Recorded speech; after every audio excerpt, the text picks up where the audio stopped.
नमस्कार, आप देख रहे हैं 18 स्वदेश। मैं हूं प्रियंका उपलानंद और मेरे साथ है अजय शर्मा और डिम्पी कालरा। और बाजार ने जिस तरह की रफ्तार पकड़ी है, बैंक निफ्टी अब 650 अंक ऊपर है और आज एचडीएफसी बैंक ने 9 लाख करोड़ की मार्केट कैप को भी क्रॉस कर लिया है। कौन से स्टॉक्स कहां होगा और एक्शन अगले 1.5 घंटे आपको बताएंगे। पहले अजय, हम हर बार आपसे एक सवाल मैं पूछती हूँ, कहाँ आपकी नजर होगी? आज एचडीएफसी बैंक तो नहीं होगी? वेल, एचडीएफसी बैंक एक स्टॉक है जिस पे नजर रखनी पड़ेगी और उसका साथ ही कोटक बैंक।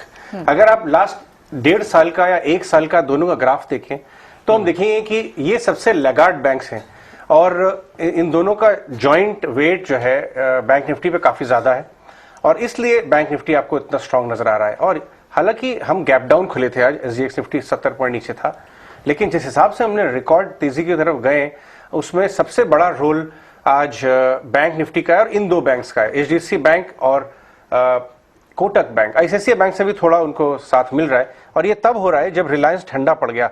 2% ऊपर खुलने के बाद रिलायंस ठंडा पड़ गया, प्रॉफिट टेकिंग आ गई क्योंकि फ्राइडे को भी 4% ऊपर था और आईटी आज लैगार्ड है। तो आज का दिन क्लियरली बैंक्स को बिलोंग करता है और प्राइवेट सेक्टर बैंक्स को, retail centric private sector banks को मेरे हिसाब से बिलोंग करता है। लेकिन निम्पी आईएफएल ग्रुप के स्टॉक्स भी आज चल रहे हैं, देखिए 4-5% ऊपर हैं और आईएफएल के जो हेड हैं, चेयरमैन हैं निर्मल जैन, वो एक फाइनेंशियल सर्विसेज सेक्टर के हेड हैं एक कंपनी के और वो पुराने मार्केट के दिग्गज भी हैं, तो इनमें कॉमन बात है। और हमने उनसे इस बारे में बात की, उनकी कंपनी कैसी चल रही है, जो सारी मार्केट रिलेटेड मोस्टली कंपनी है, चाहे ब्रोकरेज हो, चाहे लो कॉस्ट ब्रोकरेज हो, चाहे आईएफएल वेल्थ हो। और तो एनबीएफसीज में भी अच्छा काम कर रही है। करेक्ट, एक उनकी कंपनी एनबीएफसीज में भी है बट रिटेल सेंट्रिक एनबीएफसी उनकी, होलसेल में नहीं है। तो हमने उनसे बात की थी कुछ दिन पहले वैल्यूएशंस को लेके, बाजार को लेके, उनके बिजनेस कैसा है। इनफैक्ट अभी वो हमारे साथ जुड़ रहे हैं एक कॉन्वर्सेशन को आगे ले जाने के लिए। एक बाजार में एक व्यू ये बन रहा है कि बाजार थोड़ा ओवरहीटेड हो गया है, सेंसेक्स 60,000, निफ्टी 18,000, और दूसरी तरफ एक व्यू ये बन रहा है कि अर्निंग साइकिल सपोर्टेड है। आप बेंचमार्क्स को मत देखिए, लेकिन कई कंपनियां काफी अच्छे, नेक्स्ट 2-3 साल का आउटलुक अच्छा है तो पार्टिसिपेट करना चाहिए। एक वैल्यूएशन पिक्चर के ऊपर बाजार की, इंडियन मार्केट्स की आपका क्या व्यू है? देखो, ये बहुत ही कठिन प्रश्न है क्योंकि ये तो हकीकत है कि वैल्यूएशन काफी बड़े हुए हैं, बाजार बहुत तेजी से बढ़ा है। कोविड के दरमियान पूरा बाजार डबल से ज्यादा हो गया है, जो कि इतिहास में बहुत कम बार ऐसा हुआ था। इतनी तेजी से बाजार बहुत ही कम ऐसे समय जब बढ़ा होगा। पर दोनों चीज सही है कि वैल्यूएशन बहुत तेजी से बढ़ गए, बहुत ऊंचाई पर है, और दूसरी चीज ये है कि फंडामेंटल्स भी ठीक है, अर्निंग साइकिल भी अब ठीक होंगे। तो अब प्रश्न ये है कि निवेशक को क्या करना चाहिए। तो देखो, किसी के पास क्रिस्टल बॉल तो ये नहीं कि भविष्यवाणी करना बहुत ही असंभव है किसी के लिए। कोई ये नहीं जानता कि बाजार कैसा होगा 1 साल बाद या 6 महीने बाद, सबकी अपनी राय है क्योंकि कल क्या होगा बाजार में, इकोनॉमी और मार्केट में, उसके लिए भविष्यवाणी करना बहुत ही मुश्किल है। पर जब बाजार बहुत तेजी से बढ़ा हुआ होता है, बहुत तेजी से ऊंचाई पर होता है, इवन इफ आपके फंडामेंटल्स अगर अच्छे हैं, तो कभी कभी क्या होता है कि एक छोटा सा इवेंट या ट्रिगर जो है उसमें करेक्शन देता है, और वो इवेंट या ट्रिगर आपको कहीं से भी आ सकता है। समझो यूएस में उनकी फेड पॉलिसी में कुछ हो जाए या कहीं जियोपॉलिटिकल वॉर जैसी सिचुएशन हो जाए, कुछ हो जाए, तो भी करेक्शन बहुत स्टीप आते हैं। पर क्योंकि बाजार के अंदरूनी फंडामेंटल अच्छे हैं तो करेक्शन के बाद बाजार वापस रिकवर भी कर जाता है। तो मेरी ये राय है कि निवेशक जो है लिवरेज ना करें और जो जेट कैटेगरी के शेयर्स या जो पेनी स्टॉक्स या जिसमें बहुत ही तेजी से डबल ट्रिपल या 10 गुने की बात हो रही है, जिसके फंडामेंटल समझ में नहीं आ रहे मगर आपको टिप मिल रही है, उन स्टॉक को अवॉइड करो। क्योंकि क्या होगा कि उसमें आपको ये लगेगा अरे मैंने कल नहीं लिया मगर आज ये 20% बढ़ गया, पर वो स्टॉक जब आपको बेचना चाहो तो बिकते ही नहीं है। फंडामेंटली अच्छे स्टॉक जो है और जो कंपनियों की एक एस्टेब्लिश ट्रैक रिकॉर्ड है, रेपुटेशन अच्छी है, वो स्टॉक्स में पोर्टफोलियो बनाओ आप, और वो भले महंगे लगे फिर भी उनका पोर्टफोलियो अच्छा होगा। और अगर आपको मार्केट की इतनी समझ नहीं है तो आप म्यूचुअल फंड के जरिए इन्वेस्ट करो और अपना थोड़ा पैसा जो है डेट या लिक्विड फंड में भी रखो। पूरा का पूरा पैसा इक्विटी मार्केट में मत लगाओ, लिवरेज कम करो। एफएनओ की ट्रेडिंग वही करे जिनको बहुत अच्छी समझ हो। अगर आप अगर नहीं समझते हो तो ऑप्शंस और फ्यूचर्स की ट्रेडिंग जो है उसमें जो लालच है कि बहुत तेजी से पैसा बनेगा, वो अच्छा नहीं है और उससे थोड़ा दूर रहो। क्योंकि क्या होता है कि अगर मार्केट बढ़ भी रहा है पर एक शार्प करेक्शन से आपकी पोजीशंस कट जाती है और आपको लॉस हो जाता है। तो स्पेकुलेशन से, रिस्क एफएनओ से और लिवरेज से अगर आप छोटे इन्वेस्टर हैं, बहुत ज्यादा मार्केट की समझ नहीं है तो बचें। और जिनको मार्केट की बहुत ज्यादा समझ है उनको राय की जरूरत भी नहीं है, क्योंकि वो समझते हैं मार्केट, शायद आपसे हमसे ज्यादा समझते हैं।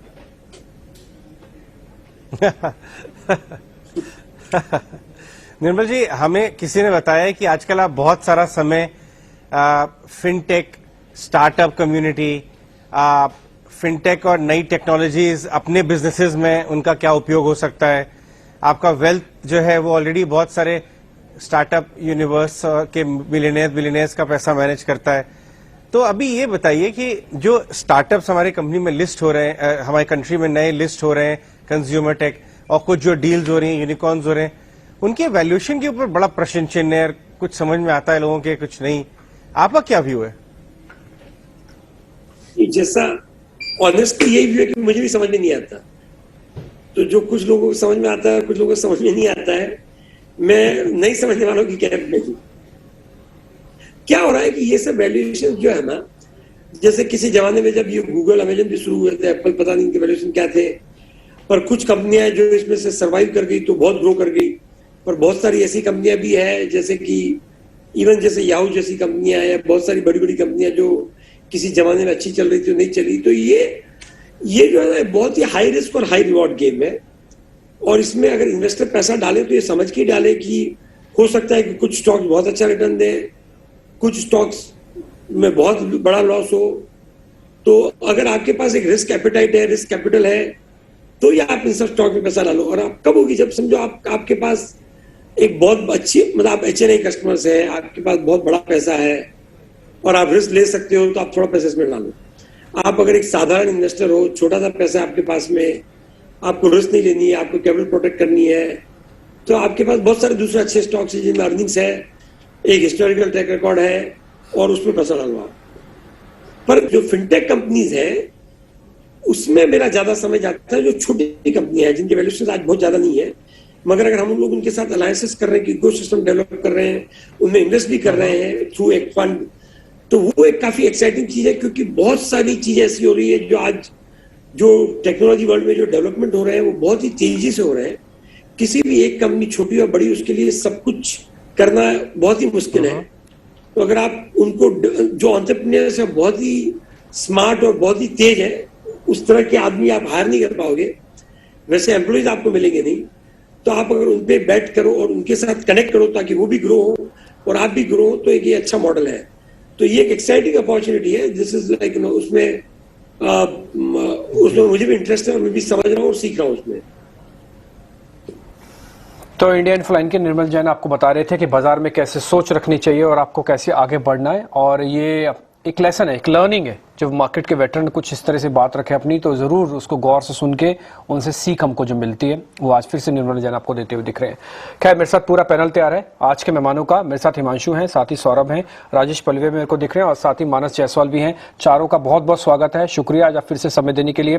राजेश सर, आपसे शुरू करें तो आज की आपकी क्लोजिंग की ट्रेड, जिसको हम आज भी रखें और कल भी लेके जा सकते हो। गुड आफ्टरनून डीपी जी। तो फर्स्ट ऑफ सभी व्यूअर्स को 18,000 एक नया हिस्टोरिकल लेवल अभी हम यहाँ पे अचीव करते हुए दिख रहे थे। तो बधाई आपको भी।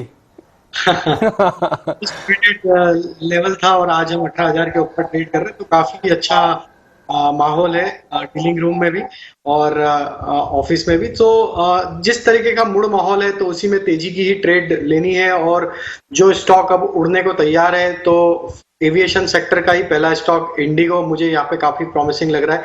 काफी बड़ा एक शॉर्ट कवरिंग का मूव स्टॉक में आज देखने को मिला है, और जिस तरीके से इंडिगो में आज जो एक शॉर्ट कवरिंग का मूव देखने को मिला है, हमें लगता है कि इसमें यहाँ से मोमेंटम और कंटिन्यू रहते हुए दिखेगा। 2150 तक की अपसाइड हमें लगता है इंडिगो में बहुत जल्द देखने को मिलेगी। तो 2060 के स्टॉप लॉस से इंडिगो फ्यूचर बाय करने की सलाह रहेगी। जो दूसरा स्टॉक हमें यहाँ पे अट्रैक्टिव लग रहा है वो है ग्रेसिम का। ग्रेसिम का भी अगर हम सेटअप देखें तो आज जिस तरीके से लॉन्ग एडिशन देखने को मिला, स्टॉक में एक करेक्शन जरूर देखने को मिल रहा था पिछले कुछ दिनों में, लेकिन जिस तरीके से लास्ट सेशन में एक रिवर्सल के साइन बने और आज एक फॉलोअप बाइंग एक्शन देखने को मिला है, तो हमें लगता है ग्रेसिम यहाँ से एक अच्छा स्टॉक लग रहा है, प्रॉमिसिंग लग रहा है। 1720 1750 तक की अपसाइड ग्रेसिम में बहुत जल्द देखने को मिलेगी। तो 1625 के स्टॉप लॉस से ग्रेसिम भी बाय करने की सलाह रहेगी। ठीक है, तो राजेश सर कह रहे हैं यहाँ पे एक तो ग्रासिम पे ध्यान रख सकते हैं, 1720 1750 का टारगेट है, और दूसरा इंडिगो, इस पे भी ध्यान रखिएगा। दोनों हैवी वेट है, फ्यूचर्स के अंदर अवेलेबल है, कैश, फ्यूचर, ऑप्शंस, तीनों आपके पास चॉइस है, जैसे मर्जी आप देखिएगा। मानस, गुड आफ्टरनून, आपकी तरफ से आज के ट्रेड, आपके सौदे। Good afternoon DP. देखिए, दो रिकमेंडेशन है। पहला तो बैंकिंग स्पेस से, क्योंकि बैंक निफ्टी में जिस तरह का ब्रेकआउट देखने को मिला है, मेरा समझना है कि आने वाले समय में भी ये ड्राइवर होगा। यहाँ पर आपको आउट परफॉर्मेंस जरूर देखने को मिलेगी, और बहुत सारे लार्ज कैप स्टॉक्स तो चार्ट से बेहतरीन लगते हैं। उनमें से एक एचडीएफसी बैंक है। देखिए, एचडीएफसी बैंक के पैटर्न को अगर आप समझे तो अभी कुछ मंथ पहले स्टॉक ने करेक्शन दिखाया, 200 दिनों के मूविंग एवरेज पे सपोर्ट लिया, और वहां से स्टॉक लगातार हायर टॉप हायर बॉटम बना रहा है। फरवरी के हाईस के आसपास स्टॉक ट्रेड कर रहा है। पैटर्न को देख के लगता है कि फरवरी के हाई भी ब्रीच हो जाएंगे, और शायद 1690 1700 तक के स्तर देखने को मिलेंगे। तो एचडीएफसी बैंक में खरीदारी करिए। 1614 का आपको स्टॉप लॉस रख के चलना है। और दूसरा स्टॉक एनएमडीसी का है। देखिए, एनएमडीसी में अब ऐसा लगने लगा है कि स्टॉक अपने बॉटम बनाया है 140 के आसपास, हाई टॉप हायर बॉटम से कंफर्मेशन दिया है। आज सबसे पॉइंट दी है क्योंकि आज स्टॉक ने अपना 200 दिनों का मूविंग एवरेज भी रिगेन कर लिया है। मेरा समझना है कि यहाँ पर एक मीनिंगफुल बाउंस बैक देखने को मिलेगा, जिसमें कम से कम 162 तक के स्तर देखने को मिलेंगे। तो खरीदारी करिए एनएमडीसी में, स्टॉप लॉस रखिए 146 रुपए का। चलिए ठीक है, बिल्कुल। तो मानस जायसवाल की ये कॉल्स रहेंगी, आप स्टॉप लॉस और टारगेट के साथ इसमें ट्रेड ले सकते हैं। अब हमारे साथ हिमांशु सिसोदिया भी, हमारे साथ सौरभ सिसोदिया भी हैं। सौरभ, बताएं आपकी क्या होंगी ट्रेडिंग कॉल्स? मेरा फर्स्ट पिक भी बैंकिंग स्पेस से एचडीएफसी बैंक ही रहेगा। एचडीएफसी बैंक में मैं एक और डेटा पॉइंट ऐड करना चाहूंगा कि आज इसने एक फ्रेश ऑल टाइम हिट किया है, और इसका जो 1600 की स्ट्राइक है वहां पे मैक्सिमम कॉल हुआ था सुबह के सत्र में, वहां पे एक हेवी अनवाइंडिंग देखने मिली है। तो आई थिंक आगे जाके जो पिछले एक महीनों से बैंकिंग प्राइवेट बैंक्स लेगार्ड की तरफ बिहेव कर रहे थे, आई थिंक आगे जाके वही मार्केट को ऊपर लेके जाएंगे। तो इसको मैं ऑप्शंस के जरिए प्ले करना चाहूंगा। जो इसका 1640 का अक्टूबर सीरीज का कॉल ऑप्शन है, लगभग अभी 40 के आसपास है, इसमें बाइंग की सलाह रहेगी। इसमें 29 का स्टॉप लॉस मेंटेन करके पोजीशन बनाई जा सकती है। ऊपर में I think 60 rupees first target और 70 रुपीज सेकंड टारगेट इस कॉल ऑप्शन में देखने मिल सकता है। और एक और डेटा पॉइंट ऐड करना चाहूंगी, आप सुबह हम देख रहे थे बैंक निफ्टी में 38,000 के स्ट्राइक पे मैक्सिमम कॉल हुआ ही था, बट अभी हम देखेंगे तो वहां पे मैक्सिमम पुट हुआ ही है। तो आई थिंक राइटर्स बिलीव कर रहे हैं कि ये एक्सपायरी में 38,000 का लेवल होल्ड रहेगा, और आई थिंक जो प्राइवेट बैंक है जो मोमेंटम देखने मिला वही बैंक निफ्टी को और ऊपर लेके जाएगा। तो इसलिए एचडीएफसी बैंक में फर्स्ट पिक है। और दूसरा पिक मेरा कैन फिन होम्स रहेगा। कैन फिन होम्स ने आज के सत्र में एक ऑल टाइम हाई मारा है। स्टॉक का अगर प्राइस पैटर्न देखें तो पिछले कुछ महीनों से अच्छा हायर हाइस बनाते जा रहा है, 20 मूविंग एवरेज से सपोर्ट ले रहा है। और आज का एक अगर डेटा पॉइंट देखें तो फ्यूचर्स में ऑलमोस्ट 7-8% का लॉन्ग बिल्टअप हुआ है, तो इंडिकेट कर रहा है कि स्टॉक में अभी और मोमेंटम बाकी है। करंट लेवल से बाइंग की सलाह रहेगी। एक 695 का ट्रेडिंग स्टॉप लॉस सजेस्ट करूंगा। ऊपर में आई थिंक फर्स्ट टारगेट 740 और सेकंड टारगेट 750। चलिए ठीक है, सौरभ की तरफ से दो कॉल रहेंगी। एचडीएफसी बैंक निफ्टी को अगर ऊपर जाना है उसे तो ऑफकोर्स एचडीएफसी बैंक को परफॉर्म करना होगा। एचडीएफसी बैंक पर अब कॉल आते हुए एक्सपर्ट्स की तरफ से ऑप्शन के जरिए, और साथ ही कैन फिन होम्स में रहेगी। हिमांशु, आपकी पिक्स, अभी ट्रेडिंग पिक्स दे दीजिए। जी प्रियंका जी, तो देखिए सुबह हमने निफ्टी बैंक में यहाँ पर खरीदारी की राय दी थी, और इन लाइंस वहां पर लगभग 38,500 के टारगेट से किए हुए एचडीएफसी बैंक पर भी खरीदारी की राय थी। और बिल्कुल मैं सौरभ के यहाँ पर साथ हूँ, मेरा व्यू भी यहाँ पर सेम है कि निफ्टी बैंक यहाँ पर अब 38,000 का एक सपोर्ट बनाता हुआ नजर आ रहा है, और इसको लीड करने के लिए HDFC bank, ICICI bank, Axis bank का चार्ट जो है वो काफी पॉजिटिव लग रहे हैं। Coming to my individual calls Priyanka ji, देखिए मैं यहाँ पर दो कैश सेगमेंट की कॉल्स के साथ जाऊंगा। मुझे लगता है कि कैश स्पेस में भी यहाँ पर काफी अच्छे ब्रेकआउट देखने को मिल रहे हैं। पहला स्टॉक जो मुझे यहाँ पर पसंद है वो है आईसीआईसीआई सिक्योरिटीज का। एक लंबी समय की कंसोलिडेशन इस स्टॉक में देखने को मिली है। मल्टीपल टाइम स्टॉक 800 रुपए के आसपास आकर यहाँ पर एक रेजिस्टेंस लेता हुआ नजर आया, लेकिन अब जो यहाँ पर चार्ट फॉर्मेशन है वो काफी पॉजिटिव है, और मुझे लगता है कि एक अच्छी कंसोलिडेशन के बाद ये एक बड़े ब्रेकआउट के लिए तैयार है। तो आईसीआईसीआई सिक्योरिटीज मुझे लगता है कि करंट लेवल 788 रुपए के आसपास यहाँ पर करंट भाव है, यहाँ पर खरीदारी करके चले। मेरा ऐसा मानना है कि यहाँ पर 1 से 2 दिनों का अगर नजरिया रखें तो 825 और 840 रुपए के दो टारगेट्स आईसीआईसीआई सिक्योरिटीज में आते हुए देखने को मिल सकते हैं, और 765 रुपए का स्टॉप लॉस लगाकर इस पर्टिकुलर स्टॉक में आईसीआईसीआई सिक्योरिटीज में खरीदारी की सलाह है। दूसरा एक और स्टॉक प्रियंका जी जो मुझे पसंद है वो है रोजारी बायोटेक का। ये भी एक कैश सेगमेंट का स्टॉक है, और यहाँ पर भी जो चार्ट फॉर्मेशन है वो काफी स्ट्रॉन्ग नजर आ रहे हैं। एक ब्रीफ कंसोलिडेशन के बाद स्टॉक अपनी जो कंसोलिडेशन का हायर एंड है 1540 1545 उसके ऊपर आज यहाँ पर निकलने में कामयाब है। वॉल्यूम्स में भी एक अच्छा पिकअप एक्टिविटी होते हुए नजर आई है। तो मुझे लगता है कि रोजारी बायोटेक में भी एक अच्छा ब्रेकआउट यहाँ से मटेरियलाइज होते हुए नजर आ सकता है। 1595 और 1640 रुपए के दो टारगेट्स के लिए यहाँ पर रोजारी बायोटेक में खरीदारी करके चलने की सलाह है। 1524 रुपए का एक स्टॉप लॉस यहाँ पर लगाकर खरीदारी करके चला जा सकता है। ठीक है, तो दो शेयर हो गए, एक तो रोजारी बायोटेक हो गया, आईसीआईसीआई सिक्योरिटीज हो गया, ग्रासिम इंडिगो राजेश सर ने दिया है, कैनफिन होम्स और एचडीएफसी बैंक की एक ऑप्शन ट्रेड ये भी है। अजीत मिश्रा भी मेरे साथ जुड़ चुके हैं रेलिगस सिक्योरिटी से। अजीत सर शुक्रिया पहले तो समय देने के लिए। गुड आफ्टरनून, आपके ट्रेड क्या हैं, किस पे ध्यान है आपका? Good afternoon Dimpy. तो डिम्पी देखिए, सब एक ही चीज को देख रहे हैं, बिकॉज कहीं ना कहीं काफी लंबा टाइम लगा दिया बैंकिंग ने इस पार्टिसिपेशन में।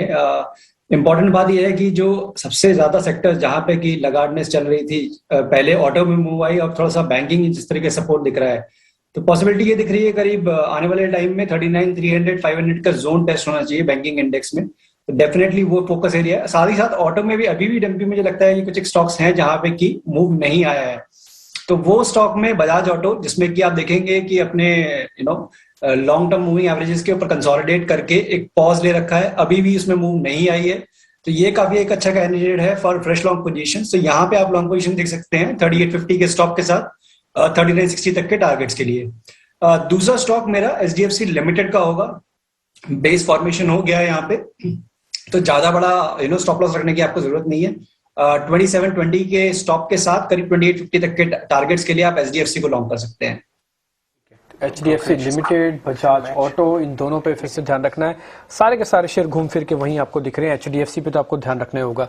अजय, एक और इम्पोर्टेंट चीज है, आज सुबह ना 7% का ओपन इंटरेस्ट था बैंक निफ्टी पे, जब हम 12 बजे का शो कर रहे थे। उस समय बैंक निफ्टी में इतनी तेजी नहीं थी, लेकिन एक सेकंड हाफ में अगर आप इंट्राडे चार्ट देखेंगे ना, तो आपको बैंक निफ्टी में बहुत अच्छी तेजी मिली। एक्चुअली ये मैं आपको कैचअप रैली लग रहा है। भी देखिए, यही हुआ सेकंड हाफ में, ये इस तरह का सिमिलर ट्रेंड बन रहा है कि बैंक निफ्टी सेकंड हाफ में एकदम सर्ज कर जाता है। पहले सरकारी बैंक चले थे और उनकी वेटेज कम थी, आज निजी बैंक चले। उस दिन आप भी यही कह रहे थे कि निजी बैंक जिस दिन चलेंगे उनका कोरिलेशन, उनकी डेंसिटी, उनकी वेटेज इतनी ज्यादा है। हमने डेटा तो Q2 का डिस्कस किया, डेटा Q2 का डिस्कस किया, डेटा है। तो ये छोटे बैंकों में भी दिख रहा है एक्चुअली। बंधन बैंक के आप Q2 नंबर्स देखेंगे ना, ईयर ऑन कंपेयर करेंगे तो ज्यादा ठीक नहीं है, लेकिन क्वार्टर ऑन क्वार्टर कंपेयर करेंगे तो बहुत अच्छे। बॉटमिंग आउट ऐसा लग रहा है उनका। आरबीएल और बंधन bank worst of the lot है। अगर आप आरबीएल बैंक और बंधन बैंक का 6 महीने का ग्राफ डायरेक्टर साहब निकाल सकते हैं, तो मैं अजीत मिश्रा से ये शेयर करना चाहूंगा। 6 महीने का ग्राफ आरबीएल बैंक और बंधन बैंक, देखिए किस तरह से 155 के आसपास से आरबीएल बैंक में रिकवरी आई है लास्ट 6 महीने में। बंधन में देखिए, बंधन में 250 रुपए से रिकवरी आती हुई नजर आ रही है, 100 रुपए बढ़ गया, 330 के आसपास। अजीत, मैं आपको ये दो बैंक्स में इसलिए लेके आया क्योंकि ये कंप्लीटली रिटन ऑफ बैंक्स थे कि इनका एमएसएमई में है एक्सपोजर, इनका बॉटम ऑफ द रिंग में एक्सपोजर है, तो ये सबसे ज्यादा दिक्कत में है। लेकिन जब से Q2 नंबर्स आते हुए दिखे और स्ट्रेस इनके पियर्स में, इनके कजिन्स में तो नहीं दिखा बहुत ज्यादा, तो वहां से घूम गई है। आपको क्या लग रहा है चार्ट्स पे? देखिए, ऑनेस्टली मैं जब मार्केट में तब भी प्रॉफिट टेकिंग आती थी, तो सबसे पहले शॉर्टिंग कैंडिडेट्स में ये दो नाम मेरे फिक्स थे कि जहां पे भी बैंकिंग में अगर मेरे थोड़ा प्रॉफिट टेकिंग देखने को मिले। बट जिस तरीके से लास्ट वीक और इनफैक्ट 2 वीक्स में जिस तरीके से रिकवरी देखने को मिली है, तो कहीं ना कहीं इंडिकेशंस क्लियर हैं कि यस, शॉर्ट ट्रैप्ड हैं। और जिस तरीके से प्राइस एक्शन जो भी दिख रहा है, काफी डिसाइसिव प्राइस एक्शन है। तो जो नेगेटिविटी थी कहीं ना कहीं सबसाइड जरूर हुई है। ऑब्वियसली जिस तरीके के मूव्स हमको दूसरे प्राइवेट बैंक्स में दिख रहे हैं, डेफिनेटली वो शायद ना देखने को मिले। बट यस, रिकवरी काफी अच्छी रही है। तो एक बार शॉर्ट टर्म में मुझे लगता है कि प्रॉफिट बुक कर लेना चाहिए, बिकॉज बंधन बैंक की अगर बात करें तो 350 का जोन काफी स्ट्रॉन्ग रेजिस्टेंस एरिया है। तो वो टेस्ट करके थोड़ा बहुत साइडवेज टू नेगेटिव बायस का ट्रेड कर रहा है। तो यहाँ पे एक बार प्रॉफिट बुक करिए। नीचे के लेवल्स पे दोबारा आपको एक बार 320 से 10 के रेंज में मिलता है, वो एक अच्छी बाइंग लेवल होगी। 350 को क्रॉस करने के बाद इसमें आप 400 तक के लेवल्स आते हुए देखेंगे। सिमिलरली फॉर आरबीएल बैंक, ये अपने 200 दिन के एक्सपोनेंशियल मूविंग एवरेज का हर्डल जो है करीब 200 के अराउंड पे, वहां ऑलमोस्ट आ चुका है। तो शायद ये लेवल इसको भी क्रॉस करने में थोड़ी सी दिक्कत होगी। तो अगर आपके पास पोजीशन है तो यूटिलाइज करिए इस बाउंस को एग्जिट करने के लिए। हमारे सारे गेस्ट हमारे साथ जुड़े हुए हैं, लेकिन हम एक बड़ी वॉइस लाते हैं। सुबह हमारे पास डीएसपी ग्रुप के चेयरमैन हेमेंद्र कोठारी आए थे और वो अपना व्यू बता रहे थे बाजार में तेजी के बारे में, करेक्शन के बारे में, वैल्यूएशन के बारे में, फ्लोज के बारे में। ये एक छोटा सा स्लाइस है जो हमने उनसे एक्सक्लूसिव बातचीत सुबह की थी। मेरे हिसाब से करेक्शन आना तो अच्छा ही है। करेक्शन में लेना भी people have to come forward. There are sometimes you find the various reasons, logic point of view also, you see suddenly the coal shortage हो जा सकता है, suddenly ये कुछ का problem आ सकता है, but these are all temporary situations will develop. So people will have to have patience. Investment is not that today लिया और कल बेच दिया. आज इतना दिखा है मैंने कि investors, small investor, and I'm very happy and congratulate you. ET स्वदेश जो आपने शुरू किया है, तो हिंदी में आप लोग काफी लोगों को इंटरेस्ट है कैपिटल मार्केट में इन्वेस्टमेंट करने के लिए. तो आई थिंक आपका जो मेरा एसोसिएशन है, since my when I joined also Economic Times was an important newspaper, and today ET Now, which you started some years back, and today is now we are starting in a different language, but they're all good thing for generally for the investors education, investors information. So I'm very glad that what you are doing. इसी बात में क्या है कि सब sector, सब large corporates are doing extremely well. They are thoughtful, they are planning well. Tata Group है, रिलायंस है, वेदर बिरला ग्रुप है, आप अडानी ग्रुप है, आप नाम बोलिए, आप सब ग्रुप का focus is just now how they can grow. Look at the what is happening renewable में, कितना स्कोप है रिन्यूएबल में. आज रिन्यूएबल सोलर पावर में, आज मैन्युफैक्चरिंग, आज फोन मैन्युफैक्चरिंग भी इंडिया में होने वाला है एप्पल का. So the question of those kind of things which are happening, where people are coming forward and wanting to take advantage, we require one or two things which are हो सके, various training institutions to develop. We do require to see that more and more technical institutions developing, and maybe government will come forward to give incentives, and it should be like a business training institute. And in that, people can immediately, if I require 200 people or 500 people or 5,000 people, I can be able to recruit them. और second thing वो भी है, labor laws में if there is a possibility of some changes with giving enough protection to the labor, if they require suppose a less number of people, they be in a position to reduce them, or they think they are not proper, so contract kind of thing which technology the institutions of training institute will start. They can even supply people to and make like a contract kind of things for the people. Many companies may absorb them because after all they will also try to see that they are trained well for the manufacturing side. So India has a lot of potential apart from technology, apart from online, but for manufacturing activity, it also create a lot of jobs in India. चलिए और कुछ stocks को spot करते हैं. Banking में PSU bank भी अब धीरे धीरे वापस आ रहे हैं. एसबीआई को देखिए 3.5%, ये इनफैक्ट चल नहीं रहा था, ये प्राइवेट सेक्टर बैंक के बाद सेकेंड हाफ में चलना चालू हुआ है. मिड कैप्स में आप क्या देख रहे हैं डिम्पी, आपकी नजर किसी पे गई है? मिड कैप में आज फिर से मेरे को ऐसा लग रहा है जो रियल एस्टेट काउंटर्स हैं ना अजय, उन्होंने काफी फिर से एक स्पीड पकड़ रहे हैं. आप ओबरॉय रियल्टी को देखिए, एक बार चेक करिए, इसके अंदर काफी स्ट्रॉन्ग मोमेंटम आया है. टेक्सटाइल के थोड़े शेयर्स बढ़े हैं. एक बार ना ओबरॉय रियल्टी को चेक कीजिएगा मानस, आपको ठीक लग रहा है कि प्रॉफिट बुक कर लेना चाहिए? बहुत हो गया ना अब तो बहुत चल गया है शेयर. एक बार आप इसका ना वीकली दिखाइए, एक हफ्ते का रिटर्न, तो एक हफ्ते रिटर्न से पता लगेगा कि हाँ किस तरह से शेयर चले हैं. ये एक बार मानस जरा आप देख के बताइए इसमें क्या करना चाहिए. वीकली रिटर्न आपकी स्क्रीन पर आ जाएगा. देखिए मैं तो मानता हूं कि ये कंसोलिडेशन का समय है. अंडरटोन बहुत बुलिश है ओबराय रियल्टी का, और बहुत ज्यादा चांसेस है कि हमें ऊपर की तरफ ब्रेकआउट देखने को मिलेगा और स्टॉक 1050 की तरफ जाने की कोशिश करेगा. तो जब तक 20 डे मूविंग एवरेज के ऊपर स्टॉक ट्रेड करता रहे तब तक तो कोई प्रॉब्लम नहीं है, बिल्कुल खरीदारी करके चलनी है. 890 के नीचे स्टॉप लॉस रखिए. पहला टारगेट 1050 का होगा.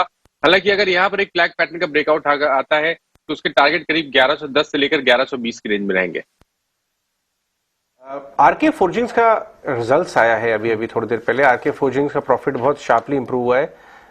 उसको स्टॉक को लाते हैं डायरेक्टर साहब अपने स्क्रीन पे। डिम्पी, मैं आपसे ये बात डिस्कस करूंगा, कुछ दिन पहले हमने आरके फोर्जिंग से बात की थी और उन्होंने अपना रेवेन्यू गाइडेंस और वो सब बढ़ाया था कि यूएस से काफी अच्छे बिजनेस दिख रहे हैं। आपने नंबर्स पे नजर डाली है? मैंने नंबर्स पे नजर डाली है अजय। इनके जो नंबर्स हैं मार्जिन उसमें 18 से सीधा 22% हो गए इनके मार्जिन, और इनकी जो प्रॉफिटेबिलिटी है वो 1.5 करोड़ से सीधा 44 करोड़ इन्होंने अपना प्रॉफिट्स बुक्स में दिखाया इस बार। और रही बात रेवेन्यू की, वो तो सीधा डबल हो गया, 250 करोड़ से 580 करोड़। देखिए, भारत फूड्स के नंबर्स और उस स्टॉक पे भी अब नजर रखना चाहिए। जैसा डिम्पी ने बताया कि नंबर्स बहुत सॉलिड है। आरके फोर्जिंग का स्टॉक आज चला नहीं है, लेकिन आप लास्ट 6 महीने का देखिए कि ये कैप्चर कर रहा है फंडामेंटल चेंजेस। और अब इसने सेट कर दिए पूरे फोर्जिंग स्पेस में एक्सपेक्टेशंस। तो एमएम फोर्जिंग और भारत फोर्ज के नंबर्स पे भी स्पॉटलाइट रहेगी। अगर आरके फोर्जिंग ने स्ट्रॉन्ग नंबर दिए, 6 महीने का ग्राफ देखिए डायरेक्टर साहब, आपको मालूम चलेगा अच्छे नंबर्स हैं। प्रियंका, आपकी नजर?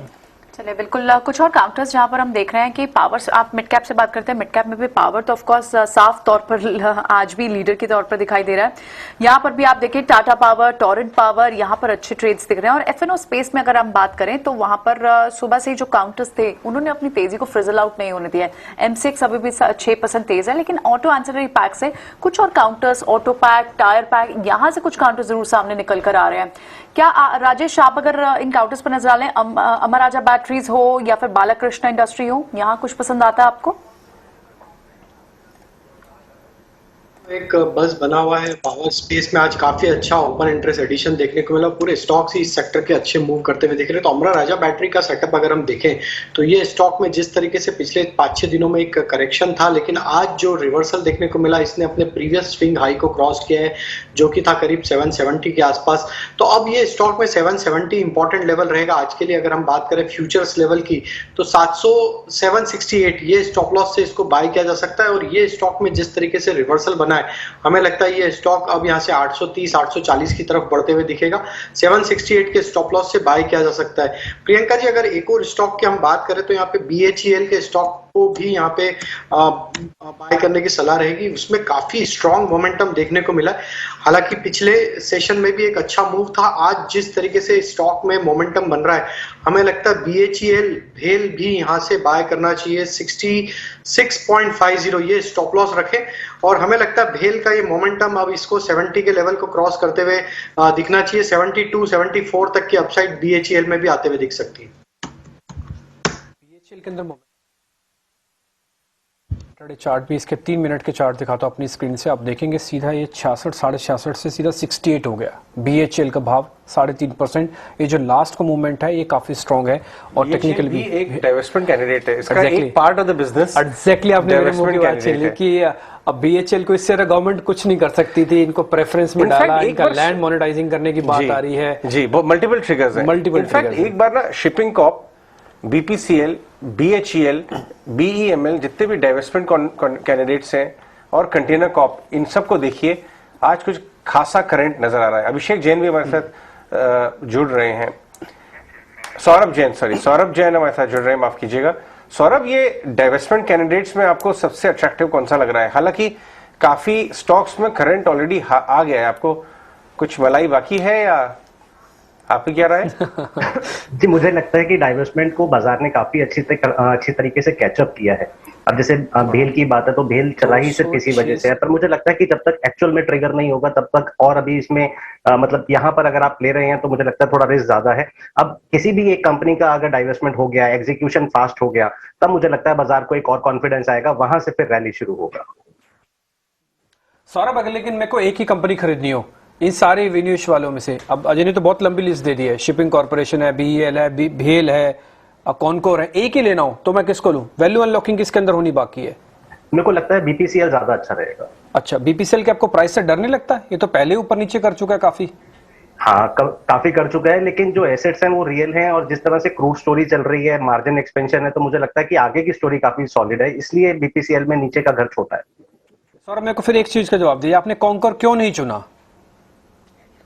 उसमें मुझे लगता है बिजनेस वॉलिटिलिटी बहुत ज्यादा है। कंटेनर कॉर्पोरेशन इसीलिए समझ में नहीं आता। वो चाहते हैं मैनेजमेंट जैसे जैसे गाइडेंस करता है कि वो कंपटीशन मार्केट में लेके आ रहा है, फायदा दे रहा है, एक्सपोर्ट के बिजनेस को बढ़ाने की कोशिश कर रहा है, लेकिन जब रिजल्ट्स आते हैं ना तो वो उसमें मटेरियली नजर नहीं आता। लेकिन अजय अपनी ये क्वेश्चन बहुत इंपॉर्टेंट है और ये सारे शेयर्स का रिएक्शन देख के ऐसे लग रहा है सरकार ने जो एक मुश्किल कड़ी थी एयर इंडिया वाली वो तो पूरी कर दी है। ये आसानी से हो जाएगा क्योंकि मार्केट ने दूसरी तीसरी बार सुन रहा है शिपिंग कॉर्पोरेशन सबके नाम बार बार सुन रहा है। इनफैक्ट मोदी रिजीम में 9 इयर्स हो गए लगभग। हाँ। और ये तीसरी बार पीएसयू रैली या बाजार पीएसयू की तरफ फेवरेबली दिख रहा है। हाँ। पहले 2 बार हो चुका है फिर डाइड ऑन। लेकिन एक चीज जो पहली बार हुई है वो कंप्लीशन ऑफ प्रॉमिस जो है एयर इंडिया वो पहली बार हुआ है। हाँ। और बीपीसीएल में भी गाड़ी बहुत आगे तक पहुंच गई है। हम तो बात करते हैं एडवाइजर्स जो इस ट्रांजैक्शन के ऊपर और जो प्रोस्पेक्टिव बिडर्स हैं उनके लिए डेटा रूम भी 2 बार खोला जा चुका है। तो अब कोई क्वेश्चन नहीं रह गया है कि होगा या नहीं होगा। अब कौन सा नेक्स्ट है, अभी आईडीबीआई की बात चल रही है, क्वेश्चन इस बात का है बस, इसीलिए बाजार काफी तेजी से इनको रीरेट कर रहा है मेरे हिसाब से। ठीक है, इंटरेस्टिंग। और आप देख रहे हैं जो लास्ट एक्शन है जिसे कहते हैं ना कि बिल्कुल क्लोजिंग का एक्शन है जिसको हम कैचअप रैली टिपिकली बोलते हैं, वो आपको इन सभी शेयर्स के अंदर दिख रही है, चाहे भी लो या फिर भेलो, ये सभी शेयर्स। प्रियंका चलिए बिल्कुल देख लेते हैं कुछ और एक्शन कौन दूसरे स्टॉक्स है जहां एक्शन देखने को मिल रहा है। तो पीएसयू स्पेस से तो अच्छा खासा जो डाइवर्समेंट कैंडिडेट है, उसके बाद और का जो सिलेक्टिव पॉकेट्स हैं या स्टॉक्स हैं जहां एक्शन देखने को मिल रहा है। अगर आप होटरी स्टॉक्स देखें, रिटेल स्टॉक्स देखें, वहां पर भी अब डेरिवेटिव मार्केट में अच्छा देख रहे हैं इंटरेस्ट। कैसा आपको रुझान दिख रहा है सौरभ? अगर आप एक बार पेज इंडस्ट्रीज का चार्ट देखें, आई थिंक पहले भी डिस्कस कर चुके हैं, लेकिन आज क्या कोई ट्रेड आप यहाँ आइडेंटिफाई कर पाए? देखिए पेज इंडस्ट्री में आउटलुक पॉजिटिव है। सौरभ सिसोदिया, सॉरी सौरभ जैन, मेरा सवाल सौरभ सिसोदिया के लिए। पेज इंडस्ट्री में भी आउटलुक पॉजिटिव है। अगर हम 2 दिन पहले देखें तो एक अच्छा कैंडल बनाया था, काफी स्ट्रॉन्ग वॉल्यूम्स थे, उसके बाद हम एक काइंड ऑफ फ्लैट पैटर्न बना रहे हैं और आज भी जो कल का हाई था उसको ब्रेक किया है। तो ओवरऑल आउटलुक तो पॉजिटिव है। आई थिंक करंट लेवल्स पे भी अगर किसी का पोजीशन है तो पोजीशन में बने रह सकते हैं। एक 37,350 का स्टॉप लॉस मेंटेन करके आई थिंक पेज इंडस्ट्री को होल्ड किया जा सकता है। ऊपर में आई थिंक 38,500 के टारगेट्स पेज इंडस्ट्री में देखने मिल सकते हैं। ठीक है, एक बार अजीत के पास भी चल जाते हैं। अजीत, आप क्या कह रहे हैं? कोई स्टॉक पिक किया आपने? देखिए, इससे पहले जो अजय और डिब्बी बात कर रहे थे डिसइन्वेस्टमेंट कैंडिडेट्स के बारे में, तो वहां पे एससीआई को मैं इसके लिए नोटिफाई करने के लिए कह रहा हूँ बिकॉज की 6 महीने के कंसोलिडेशन को ब्रेक किया है इसने। ऑलमोस्ट 130 से लेकर 95 का एक बैंड था, इसको आज इसने ब्रेक किया है। 9% के गेन्स के साथ क्लोज हो रहा है। ऐसा नहीं है कि इसने केवल ब्रेक किया और उसके बाद फिजल आउट हो रहा है, प्रॉफिट टेकिंग आ रही है। तो यही इंडिकेट कर रहा है कि ये मोमेंटम कंटिन्यू रहेगा और नियर टर्म में करीब 10 से 15% के रिटर्न्स यहाँ से और पॉसिबल है। तो 136 के अराउंड पे ये ट्रेड कर रहा है। 125 के एक स्टॉप के साथ आप यहाँ पे 155, 160 तक के टारगेट्स के लिए एससीआई को लॉन्ग करके जा सकते हैं। ठीक है, बस अजीत मेरे को इतना पता करना था आपसे कि क्या सारा का सारा सौदा अभी ले लिया जाए या फिर थोड़ा किश्तों में रुक के लेना चाहिए, क्योंकि 128 से लेके 138 वाली पूरी रेंज है प्लस करने की, ऐसे बांटे या सारा एक साथ ले ले? देखिए डिम्पी, जिस तरीके से क्लोज हो रहा है ना, मुझे काफी अच्छा लग रहा है कि हो सकता है पॉसिबिलिटी कि कल के सेशन में एक गैप अप ओपनिंग देखने को मिले। इसमें करीब 142 से 45 की रेंज में कहीं खुले तो शायद फिर वो अपॉर्चुनिटी लेट ना हो जाए। और इतना लंबा टाइम दिया कंसोलिडेशन में, तो मेरे हिसाब से इतना वर्थ रिस्क है कि 125 के स्टॉक के साथ इसको आप लेके जाएं, कैरी करें पोजीशन को, कंप्लीट पोजीशन को भी यहाँ पे आप इनिशिएट कर सकते हैं। ठीक है अजीत, तो क्या अर्निंग बेसिस पे कोई आप अर्निंग ट्रिगर के बेसिस पे कोई स्टॉक का आप यहाँ रेकमेंड करना चाहेंगे? क्योंकि हम देख रहे हैं अब अर्निंग सीजन में जनरली जब स्टॉक के रिजल्ट से कुछ दिन पहले तक अच्छा खासा मोमेंटम देखने को मिलता है, क्या ये ट्रिगर लग रहा है आपको सीमेंट पैक में फिलहाल के लिए? देखिए सीमेंट में डेफिनेटली, बिकॉज इनफैक्ट एक थीम पे हम काम भी कर रहे हैं उस पे, तो उस पे हमारा ध्यान डेफिनेटली सीमेंट पे है कि जिस तरीके से करेक्टिव फेज देखा है हमने, तो हम जिस तरीके से मार्केट को देख रहे हैं रिकॉर्ड हाई पे, यहाँ पे बहुत मुश्किल है आइडेंटिफाई करना अच्छी इन्वेस्टमेंट की अपॉर्चुनिटीज। सीमेंट स्पेस डेफिनेटली मुझे लगता है कि यहाँ पे एसीसी, अंबुजा, यहाँ पे दोनों में ही काफी अच्छा पोटेंशियल है रिवर्सल का। अगर शॉर्ट टर्म की मैं बात करूं कि अगर मुझे प्योरली अगर कोई प्ले करना है तो आई वुड प्रेफर एसीसी। काफी स्ट्रॉन्ग बेस फॉर्मेशन किया है इसने अपना डेली और वीकली चार्ट पे अगर आप देखेंगे करीब 2220 के जोन में, और अब एक शॉर्ट टर्म रिवर्सल के लिए, बिकॉज अगर इसने 2300 के लेवल को ब्रेक किए तो करीब 2420 तक के लेवल शॉर्ट टर्म में आपको देखने को मिल जाएंगे।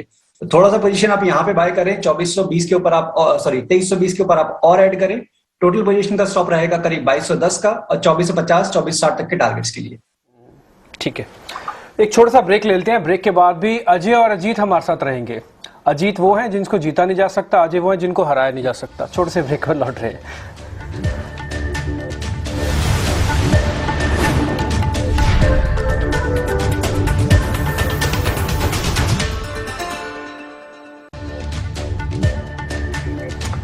Welcome back.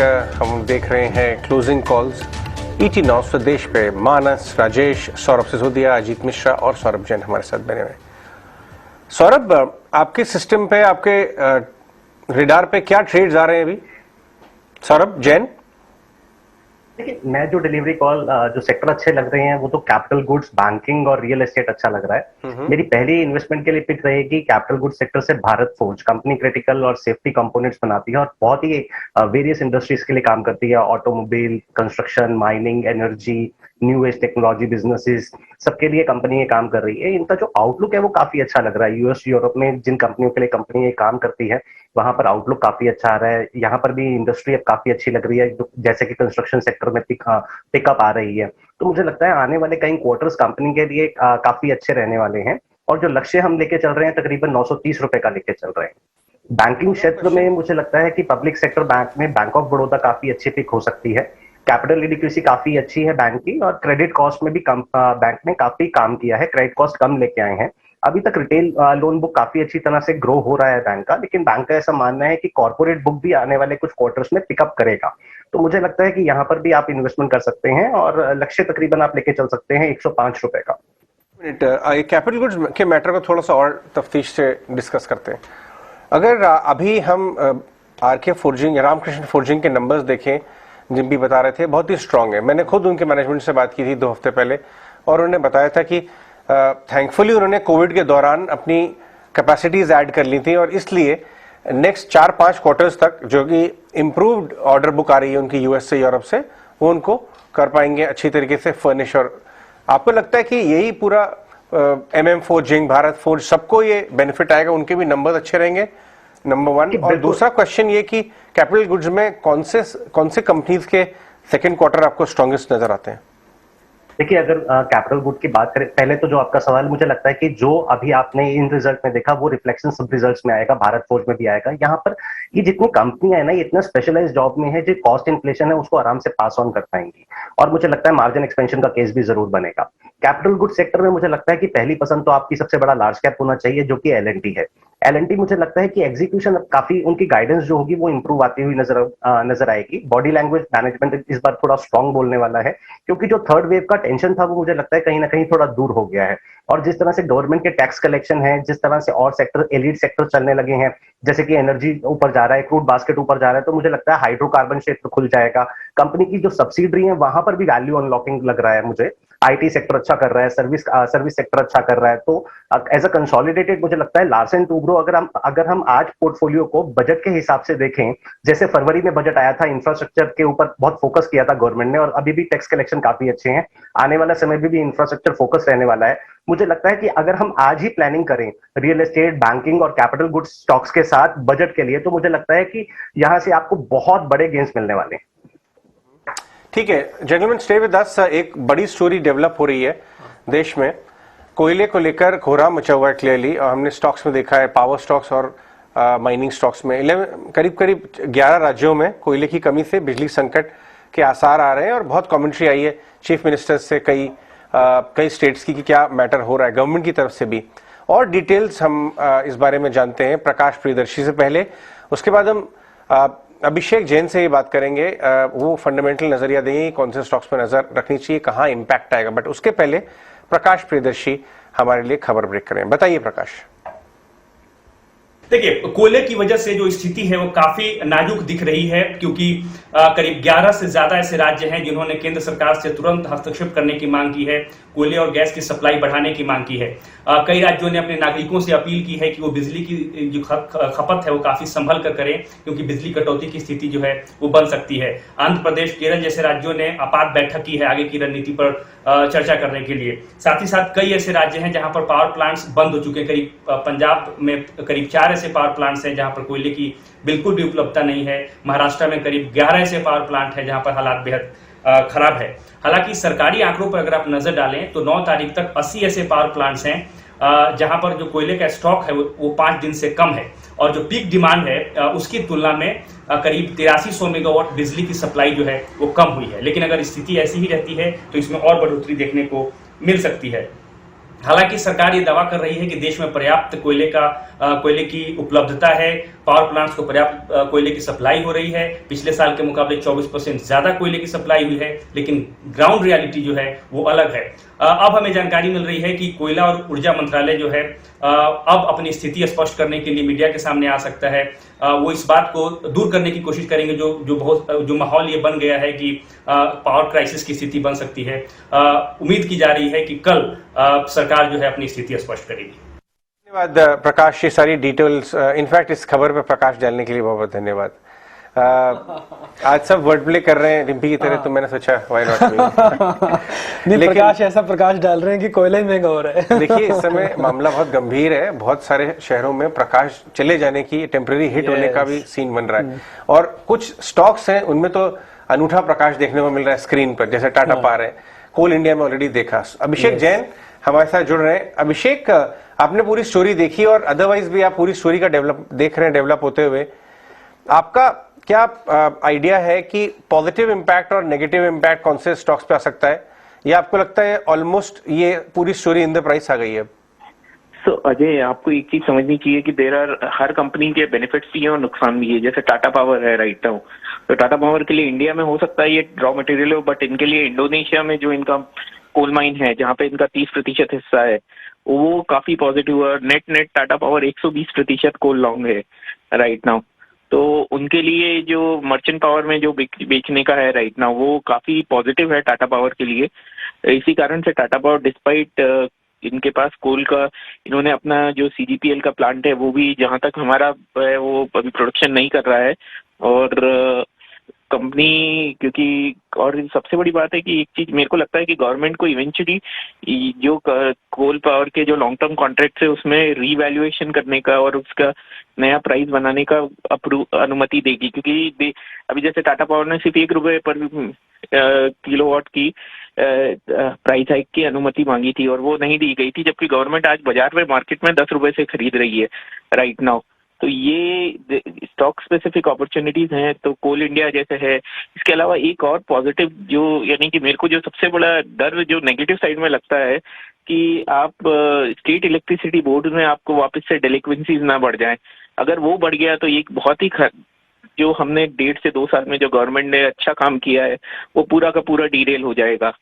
तो स्टॉक स्पेसिफिक टाटा पावर है, कोल इंडिया है, पावर ग्रिड है, उन सब कंपनीज के लिए पॉजिटिव न्यूज है। जबकि PSU बैंक्स में ये एक मिक्स अपॉर्चुनिटी है, क्योंकि आपको ये समझना चाहिए कि ये सब लोग आज की तारीख में कोल का अल्टीमेट यूजर कौन है राइट नाउ और इसका इम्पैक्ट क्या है। और रॉ मटेरियल प्राइसेस जो ऑलरेडी इंडियन कंपनीज की धीरे धीरे बढ़ रही है, जैसे सीमेंट वगैरह में जहाँ आप क्वार्टर ऑन क्वार्टर आप इम्पैक्ट देखेंगे, वही आगे जाके और जाके इनको प्रॉब्लम देगी राइट नाउ। तो यानी स्टॉक स्पेसिफिक में मेरा व्यू ये है कि इसमें आप जैसे टाटा पावर जैसी कंपनी है उसके लिए बेनिफिट है, पावर ग्रिड है, साडा एनर्जी करके है, सतलज जल विद्युत निगम है, पावर ट्रेड कॉर्पोरेशन है, ये उनके लिए बेनिफिट है। But some of the companies banks के लिए इतना पॉजिटिव नहीं है जितना मेरी जानकारी है राइट नाउ।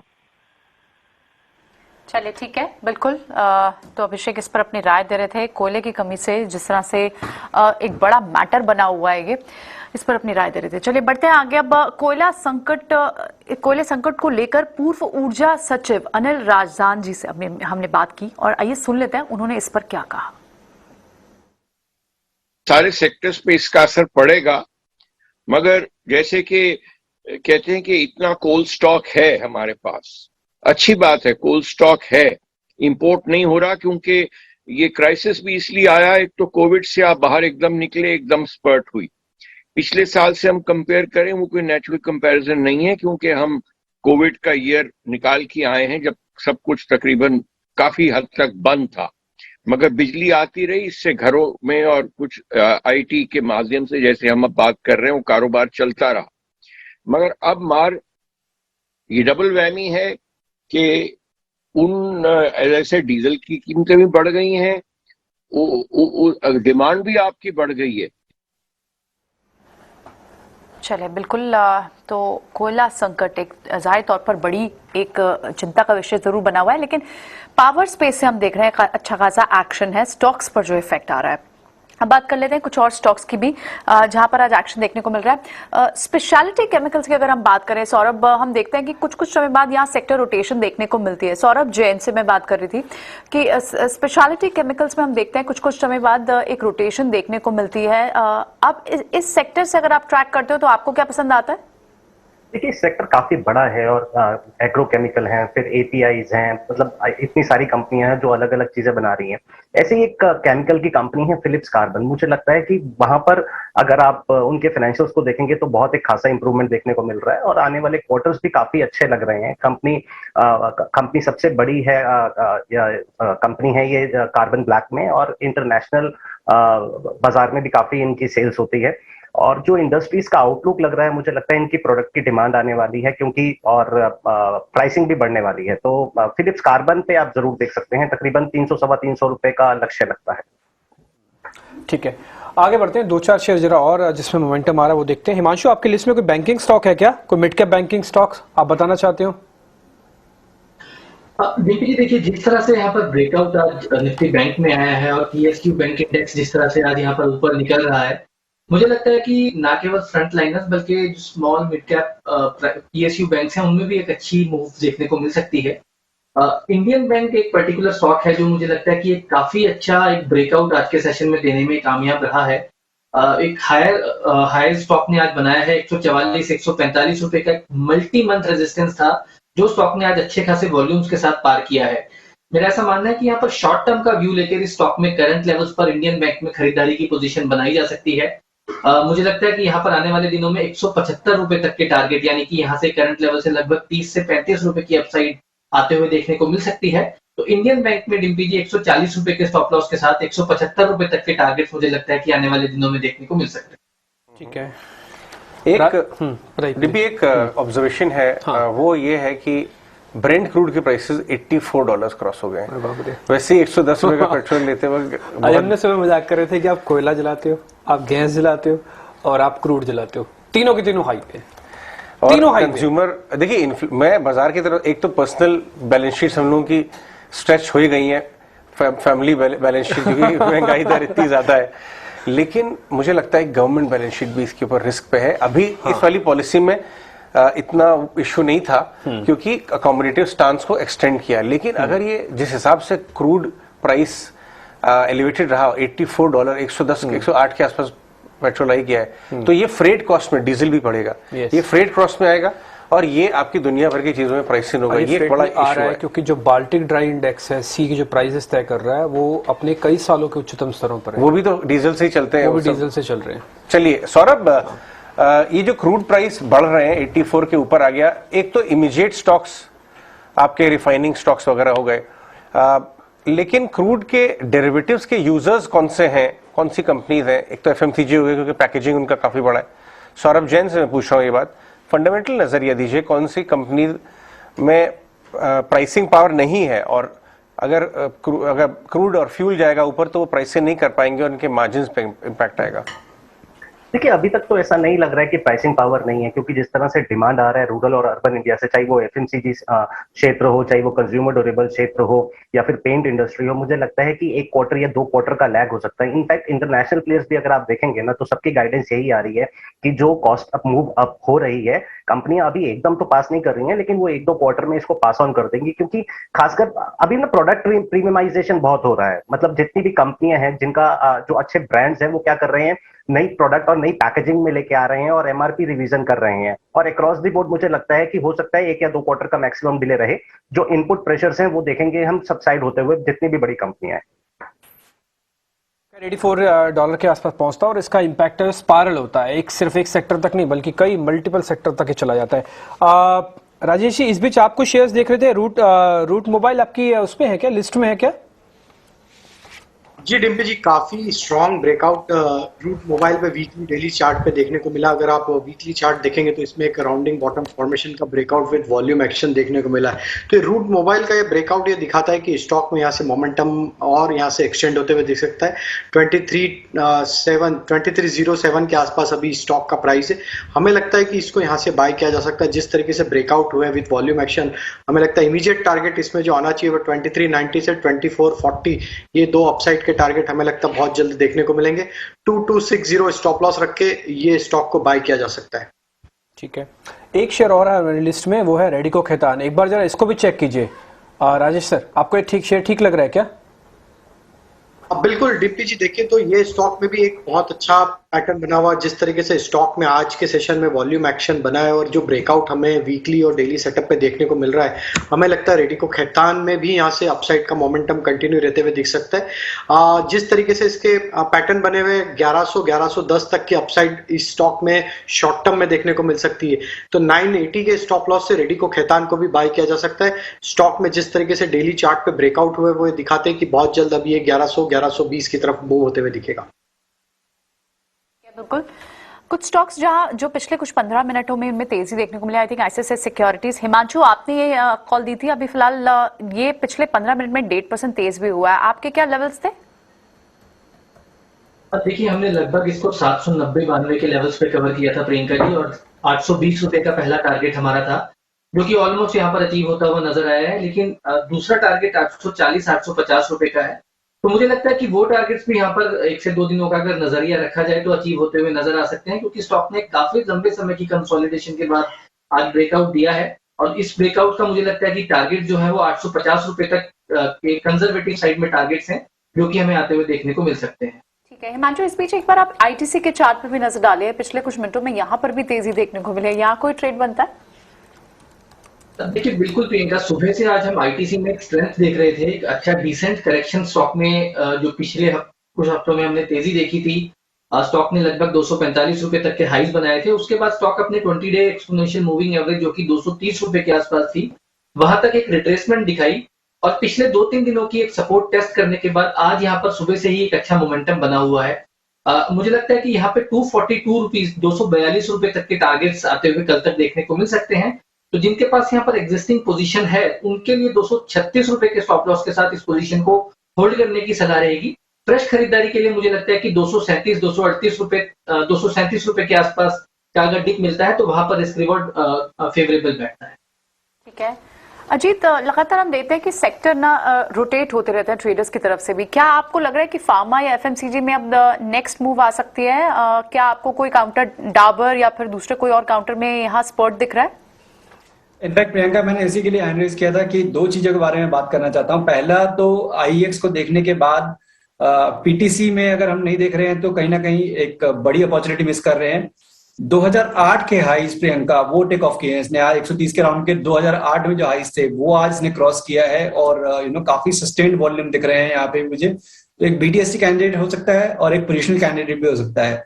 तो पीटीसी को जरूर ध्यान में रखिए, 36 के राउंड पे ट्रेड कर रहा है 125 के स्टॉप के साथ, करीब 155 से 160 तक के पोजिशनल टारगेट्स के लिए।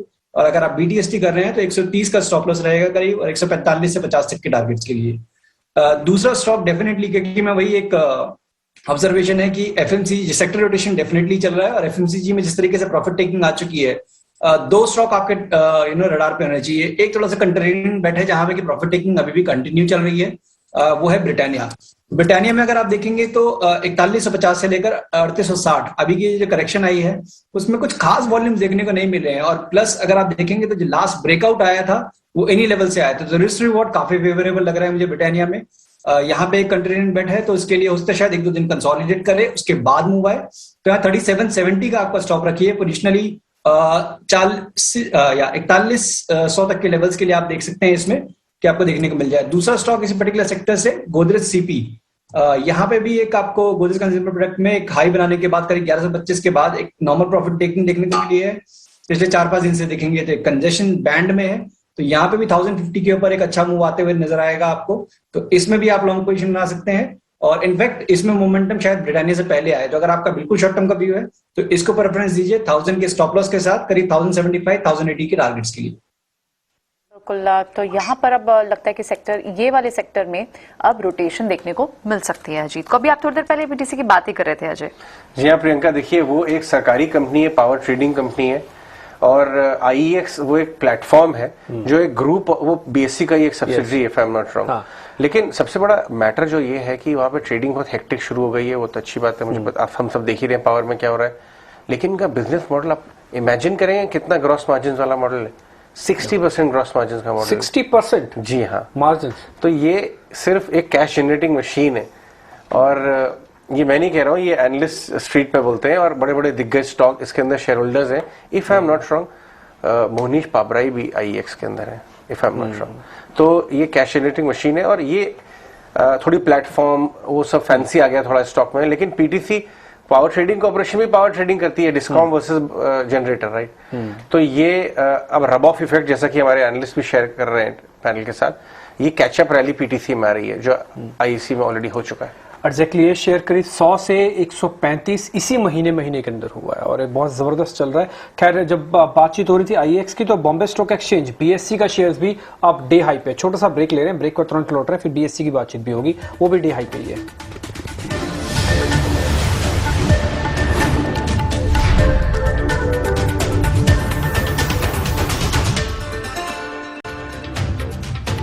Welcome back. आप देख रहे हैं क्लोजिंग कॉल ET नाउ स्वदेश पर। कुछ खास बातचीत हम लोग स्टॉक पिकिंग के बारे में कर रहे थे, लेकिन उससे पहले पावर सेक्टर में कुछ डेवलपमेंट्स हैं। सरकार काफ़ी ज़्यादा प्रायोरिटी से इस मैटर को देख रही है। इनफैक्ट जो फ्लैशेस आपके स्क्रीन पे अभी आना चालू हो जाएंगे, कुछ बहुत ही महत्वपूर्ण मीटिंग्स हो रही हैं मिनिस्ट्री की तरफ से और दूसरे स्टेक होल्डर्स की तरफ से। अभी फ्लैश जो आपके चल रहे थे टिकर पे, वो वापस आएंगे और हम उनके बारे उस स्टोरी को आगे लेके जाएंगे। लेकिन उससे पहले आप देखिए पावर स्टॉक्स में क्या हो रहा है, पावर एंसिलरी स्टॉक्स। जैसा कि अभिषेक जैन ने बता रहे थे कि हर कंपनी के ऊपर डिफरेंट तरह का इम्पैक्ट आता है। टाटा पावर के पास जो 120% लॉन्ग है और उसका इंडोनेशिया में भी कोल माइंस है, वो तो पॉजिटिव इम्पैक्ट आ रहा है। चलिए, कोयले की कमी पर गृह मंत्रालय में बैठक हो रही है इसी वक्त, एज वी स्पीक वहां पर एक मीटिंग हो रही है। बैठक में कोयला और ऊर्जा मंत्री शामिल हैं, coal ministry and power ministry, ये दोनों शामिल हो रहे हैं। किस मुद्दे पे बातचीत हो रही है? सप्लाई को बढ़ाने के बारे में चर्चा हो रही है। सप्लाई का कहाँ इशू आ गया है? 13 प्लांट्स में कमी आ गई है। बहुत सारे स्टेट्स ने लास्ट 24 घंटों में बोला है कि हमारे कोल के लेवल्स नीचे आ गए, और एक थोड़ा सा एक डर बैठ गया था, कंसर्न आ गई थी, क्या हम एक पावर क्राइसिस की तरफ स्टेयर कर रहे हैं या नहीं। सरकार ने बोला नहीं, और ये मीटिंग साथ में चालू है। इसके बारे में और जानकारी के लिए हम प्रकाश के पास जाते हैं। प्रकाश, ये जो बहुत ही महत्वपूर्ण मीटिंग्स हो रही हैं दिल्ली में, जैसे हम बात कर रहे हैं, आप बताइए इसके बारे में क्या एजेंडा है, क्या क्या चर्चाएं हो रही हैं, आपके सोर्सेज क्या बता रहे हैं? देखिए, करीब 2:15 बजे से ये मीटिंग शुरू हुई है और अभी कुछ देर ये मीटिंग चलेगी। गृह मंत्री ने कोल और पावर मिनिस्टर को बुलाया है, जैसा कि हमें सोर्स बता रहे हैं, और जो स्थितियां अभी बन गई हैं कोल शॉर्टेज को लेकर, करीब 11 से ज्यादा स्टेट्स ने तुरंत हस्तक्षेप करने की मांग की है केंद्र सरकार से, और ये कहा है कि उनके पास 1 से 2 दिन का भी कोयला उपलब्ध नहीं है कई उनके पावर प्लांट्स में। वैसे में पावर आउटेज की सिचुएशन हो सकती है, बिजली कटौती हो सकती है। तो ये और इसकी वजह से जो माहौल बन गया है वो एक चिंता की बात है सरकार के लिए। लिहाजा दोनों ही मंत्रियों को बुलाया गया है ये जानने के लिए कि मौजूदा स्थिति क्या है। हालांकि कोल और पावर मिनिस्ट्री ने अपनी तरफ से रिलीज जारी करके, स्टेटमेंट जारी करके ये बार बार ये कहने की कोशिश की है कि हालात जो है वो कंट्रोल में है, सप्लाई पर्याप्त है, बिजली संकट नहीं होगी। लेकिन जो गवर्नमेंट के ही डेटा है, चाहे आप पोषकों पे देख लीजिए या दूसरे। जी हेलो, बोलिए। हेलो जी प्रकाश, आप अपनी बात पूरी करें। जी, तो और हालांकि सरकारी जो आंकड़े हैं वो दूसरी कहानी बयां कर रहे हैं। अगर आप 9 तारीख का डेटा ले लीजिए तो करीब 80 से ज्यादा पावर प्लांट्स है जहां पर कोयले की जो स्टॉक है वो 5 दिन से भी कम है। करीब जो पीक आवर डिमांड है उसकी तुलना में जो बिजली की सप्लाई है वो करीब 8500 मेगावाट कम है। तो जो बयान जारी किए जा रहे हैं, जो ग्राउंड रियलिटी है, उन दोनों में फर्क है। लिहाजा इसका समाधान क्या है, कौन सी ऐसी रणनीति बनाने की जरूरत है ताकि पावर संकट ना हो, क्योंकि फेस्टिव सीजन नजदीक है, बिजली की डिमांड बढ़ सकती है। ऐसे में अगली रणनीति क्या होगी, कैसे जो माहौल बन गया है उसको ठीक किया जाए, उसके ऊपर चर्चा हो रही है। और सोर्स हमें बता रहे हैं कि दोनों ही मंत्रालय एक रोडमैप तैयार करेंगे, वो क्या कर रहे हैं ताकि अगले 10 से 15 दिनों के अंदर हालात को कंट्रोल में किया जाए। और कल एक साझा प्रेस कॉन्फ्रेंस होने वाली है, उसमें इसकी डिटेल्ड जानकारी जो है वो मीडिया को दी जाएगी। क्या ये क्या गृह मंत्री अमित शाह ने बुलाई है? प्रकाश, एक बार जरा ये क्लियर कर दो आप।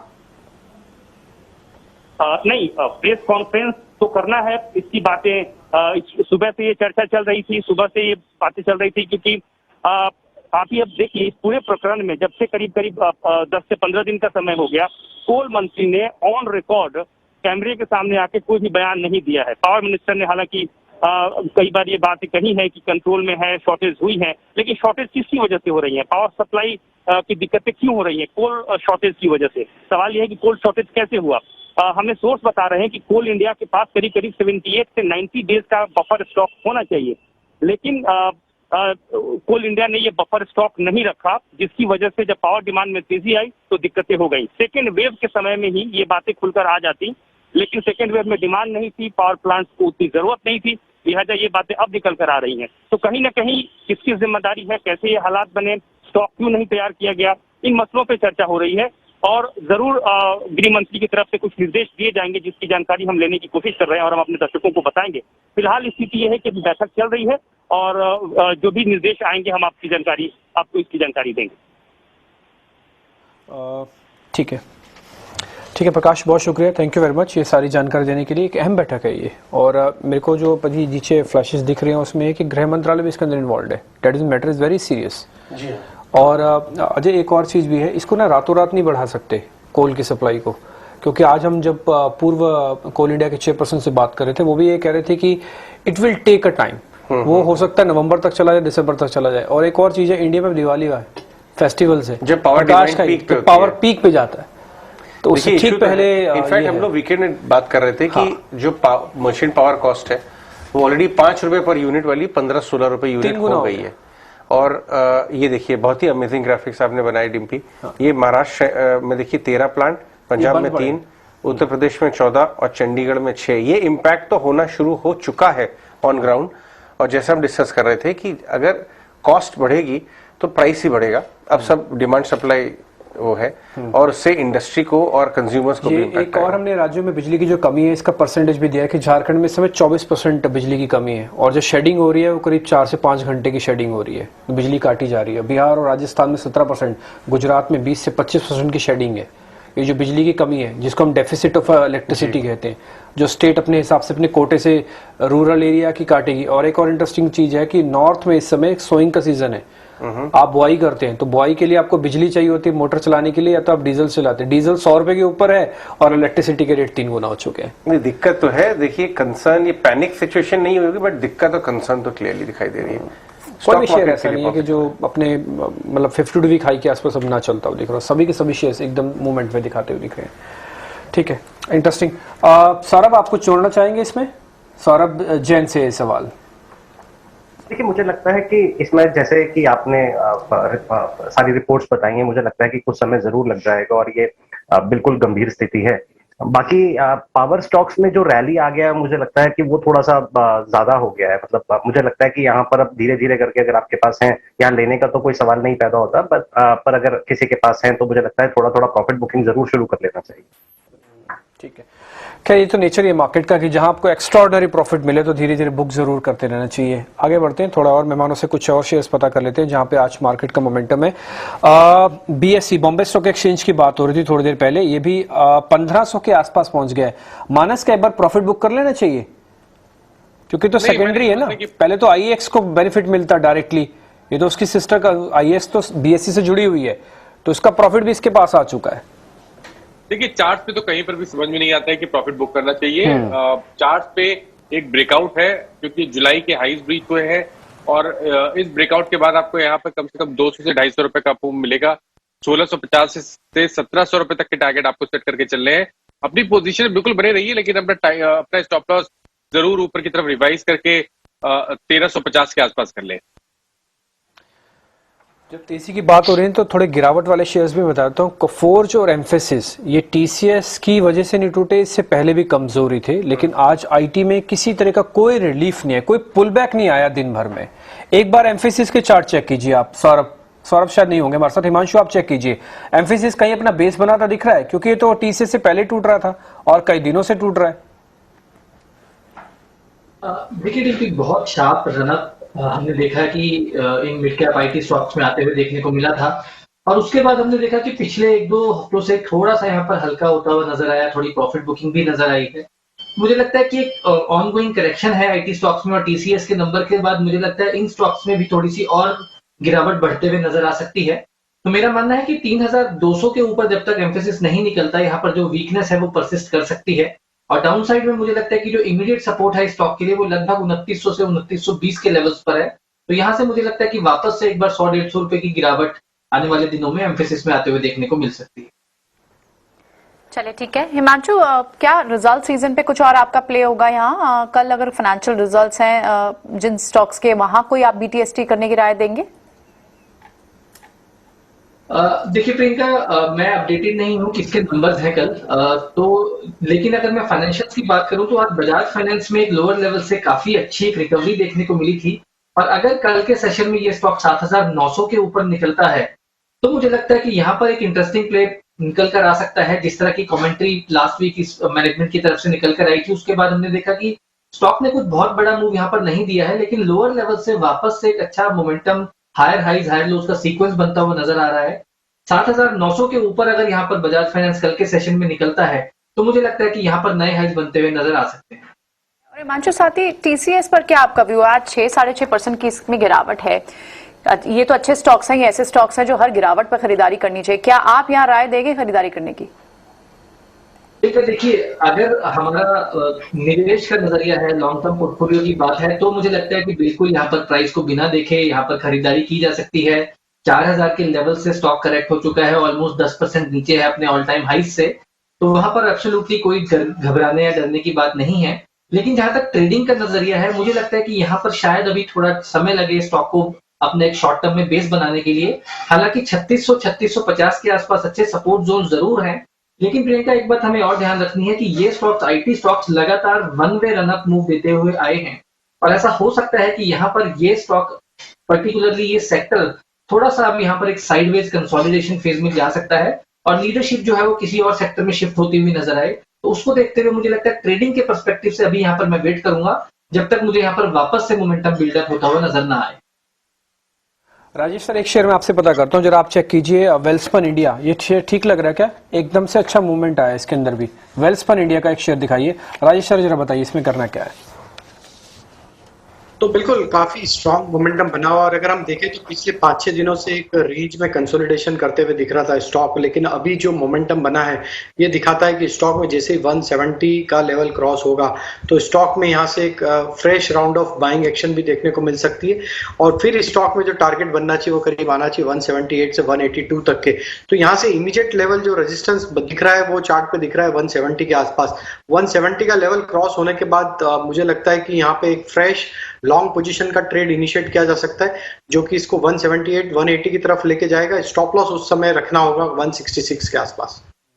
एक शेयर और देखिए आप राजेश सर, आप भी जरा चेक कीजिएगा, वो है सीयूबी, सिटी यूनियन बैंक। कम 200 रुपए का टारगेट मिल सकता है क्या इसमें? क्योंकि इसका जो ब्रेकआउट है बहुत ही स्ट्रॉन्ग ब्रेकआउट में से एक है, क्योंकि बैंकिंग चल रहा है इसलिए पूछना लाजमी है। 200 रुपए जाएगा तो इसके अंदर इन्वेस्टर को आना चाहिए कि नहीं आना चाहिए? कम नहीं है, 25 से 30% पैसा बनेगा। जी बिल्कुल डिम्पी जी, देखिए ये स्टॉक में अगर हम देखें तो आउट परफॉर्मेंस जरूर बना हुआ है। दिस इज ये थर्ड वीक है, कंसेक्यूटिव वीक है जहां पे हायर हाई फॉर्मेशन बनते हुए दिख रहे हैं। अगर इसका वीकली सेटअप देखें तो एक डाउन स्लोपिंग ट्रेंड लाइन का ब्रेकआउट ऑलरेडी इसमें प्रीवियस टू प्रीवियस वीक हो गया था और उसके बाद ये सस्टेन रिलीज स्टॉक में देखने को मिल रही है। अगर इसका हम डेटा भी एनालाइज करें तो इसका डेरिवेटिव डेटा भी काफी पॉजिटिव है और जिस तरीके से इसमें एक सस्टेन बाइंग का मूव बनते हुए दिख रहा है डेली चार्ट पे अगर हम देखें तो स्टॉक ने काफी समय बिताने के बाद एक रेंज का ब्रेकआउट दिया है। तो बिल्कुल यहाँ से मुझे लगता है कि एक इमीडिएट टारगेट जो मुझे लगता है इमीडिएट वो आना चाहिए करीब 185 के आसपास। हालांकि अगर इसको होल्ड करेंगे तो 200 के लेवल भी आते हुए दिख सकते हैं, लेकिन अभी इमीडिएट टारगेट मुझे लगता है शॉर्ट टर्म में 185 तक की अपसाइड इसमें बनती हुई दिख रही है। पोजिशनली अगर इस स्टॉक को हम बाय करते हैं तो इसमें स्टॉप लॉस जो हम सजेस्ट करेंगे वो आएगा करीब इसका 160 के आसपास। टारगेट होंगे 185 देन 200। 18,000 के लेवल से निफ्टी थोड़ा सा नरम हुआ है, इनफैक्ट 30-40 पॉइंट नीचे आया है। गेन्स है चौतरफा, लेकिन थोड़ी प्रॉफिट टेकिंग आती हुई। आगे बढ़ते हैं, एक और बड़ी voice Nirmal Jain, financial India Infoline group के चेयरमैन ने हमसे बात की और अपने मार्केट के बारे में बात की, वैल्यूएशंस के बारे में बात की, स्टार्टअप वर्ल्ड के बारे में बात की। एक छोटा सा स्लाइस उस बातचीत का।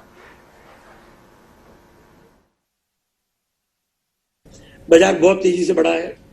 कोविड के दरमियान पूरा बाजार डबल से ज्यादा हो गया है, जो कि इतिहास में बहुत कम बार ऐसा हुआ था। इतनी तेजी से बाजार बहुत ही कम ऐसे समय है जब बढ़ा होगा। पर दोनों चीज सही है कि वैल्यूएशन बहुत तेजी से बढ़ गए, बहुत ऊंचाई पर है, और दूसरी चीज ये है कि फंडामेंटल्स भी ठीक है, अर्निंग साइकिल भी अब ठीक होंगे। तो अब प्रश्न ये है कि निवेशक को क्या करना चाहिए। तो देखो, किसी के पास क्रिस्टल बॉल तो ये नहीं कि भविष्यवाणी करना बहुत ही असंभव है किसी के लिए। कोई ये नहीं जानता बाजार कैसा होगा 1 साल बाद या 6 महीने बाद। सबकी अपनी राय है, क्योंकि कल क्या होगा बाजार में, इकोनॉमी और मार्केट में, उसके लिए भविष्यवाणी करना बहुत ही मुश्किल है। पर जब बाजार बहुत तेजी से बढ़ा हुआ होता है, बहुत तेजी से ऊंचाई पर होता है, इवन इफ आपके फंडामेंटल्स अगर अच्छे हैं, तो कभी कभी क्या होता है कि एक छोटा सा इवेंट या ट्रिगर जो है उसमें करेक्शन देता है, और वो इवेंट या ट्रिगर आपको कहीं से भी आ सकता है। समझो यूएस में उनकी फेड पॉलिसी में कुछ हो जाए, या कहीं जियोपॉलिटिकल वॉर जैसी सिचुएशन हो जाए, कुछ हो जाए, तो भी करेक्शन बहुत स्टीप आते हैं। पर क्योंकि बाजार के अंदरूनी फंडामेंटल्स अच्छे हैं, तो करेक्शन के बाद बाजार वापस रिकवर भी कर जाता है। तो मेरी ये राय है कि निवेशक जो है लिवरेज ना करें, और जो जेट कैटेगरी के शेयर्स या जो पेनी स्टॉक्स या जिसमें बहुत ही तेजी से डबल ट्रिपल या 10 गुने की बात हो रही है, जिसके फंडामेंटल्स समझ में नहीं आ रहे मगर आपको टिप मिल रही है, उन स्टॉक को अवॉइड करो। क्योंकि क्या होगा कि उसमें आपको ये लगेगा अरे मैंने कल नहीं लिया मगर आज ये 20% बढ़ गया, पर वो स्टॉक जब आपको बेचना चाहो तो बिकते ही नहीं है। फंडामेंटली अच्छे स्टॉक जो है, और जो कंपनियों की एक एस्टेब्लिश ट्रैक रिकॉर्ड है, रेपुटेशन अच्छी है, वो स्टॉक्स में एक पोर्टफोलियो बनाओ आप, और वो भले महंगे लगे फिर भी उनका पोर्टफोलियो अच्छा होगा। और अगर आपको मार्केट की इतनी समझ नहीं है तो आप म्यूचुअल फंड के जरिए इन्वेस्ट करो, और अपना थोड़ा पैसा जो है डेट या लिक्विड फंड में भी रखो। पूरा का पूरा पैसा इक्विटी मार्केट में मत लगाओ, लिवरेज कम करो। एफएनओ की ट्रेडिंग वही करे जिनको बहुत अच्छी समझ हो। अगर आप अगर नहीं समझते हो तो ऑप्शंस और फ्यूचर्स की ट्रेडिंग जो है, उसमें जो लालच है कि बहुत तेजी से पैसा बनेगा, वो अच्छा नहीं है। चलिए, finally SBI fresh all time high की तरफ जाते हुए 470, almost 500। Saurabh Jain, can bank भी 180 रुपए पे आ गया है। एसबीआई तो क्लियरली बॉटम आउट हो ही गया था 2 क्वार्टर पहले, और वहां से चलना जो चालू किया है, आज भी 2.5% ऊपर। अगर अब देखें पीएसयू बैंक, किसी को अभी भी यहां से कन्विक्शन आ रहा है, तो कौन से स्टॉक्स आपके रेडार पे हैं पीएसयू में, पीएसयू बैंक में? मुझे लगता है कि SBI, Canara bank, bank Baroda, Indian bank, ये 4 बैंक अगर आप काम करते हैं इनमें और डिलीवरी में करते हैं, तो मुझे लगता है कि बड़ा पैसा बनेगा। प्रियंका, आप क्या देख रही हैं? जी बिल्कुल, तो कई सारे काउंटर्स, तो पीएसयू स्पेस पे तो क्लियरली एक कन्विक्शन दिख रही है कि अभी फिलहाल ट्रेंड यहाँ थमा नहीं है। आप यहाँ पर खरीदारी अभी भी करके देख सकते हैं। अब देख लेते हैं कुछ और काउंटर्स जहां पर पिछले कुछ मिनटों में हमें तेजी देखने को मिली है। डेरिवेटिव स्पेस से अगर बात करें तो क्लियरली सीमेंट काउंटर्स तो है ही, साथ ही फार्मा स्पेस से भी कुछ काउंटर्स हैं जिसमें थोड़ा बहुत ओपन इंटरेस्ट बढ़ा हुआ दिखता है। इक्का लैग पर आपका क्या व्यू रहेगा हिमांशु? प्रियंका, देखिए इसके बारे में हमने फ्राइडे को भी चर्चा की थी, और जब डिम्पी जी ने मुझसे जिक्र किया था तो मैंने यही बताया था कि 2300 का एक क्रूशियल मेक और ब्रेक लेवल है, और आज हमने देखा कि लगभग 2300 के लेवल्स को टेस्ट करने के बाद वापस से यहाँ पर थोड़ी सी एक मोमेंटम हरकत में आती हुई नजर आ रही है।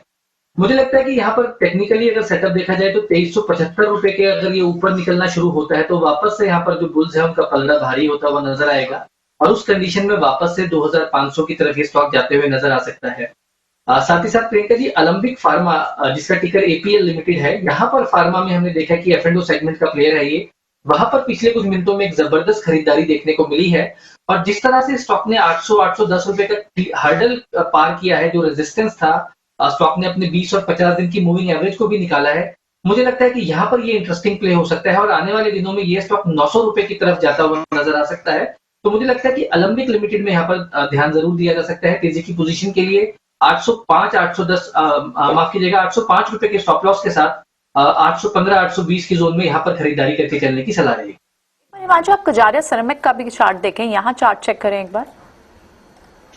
देखा जी, बिल्कुल मेरे रडार पर थोड़ी देर पहले ये स्टॉक आया था, और यहाँ पर लगातार देखिए हमने देखा है कि रियल एस्टेट से जुड़े जो होम फर्निशिंग सेगमेंट है, टाइल सेगमेंट है, सिरामिक्स है, इसमें जबरदस्त तेजी बनी हुई है, और ये स्टॉक ऐसा है जो लगातार एक आउट परफॉर्मेंस दिखाते हुए नजर आया है।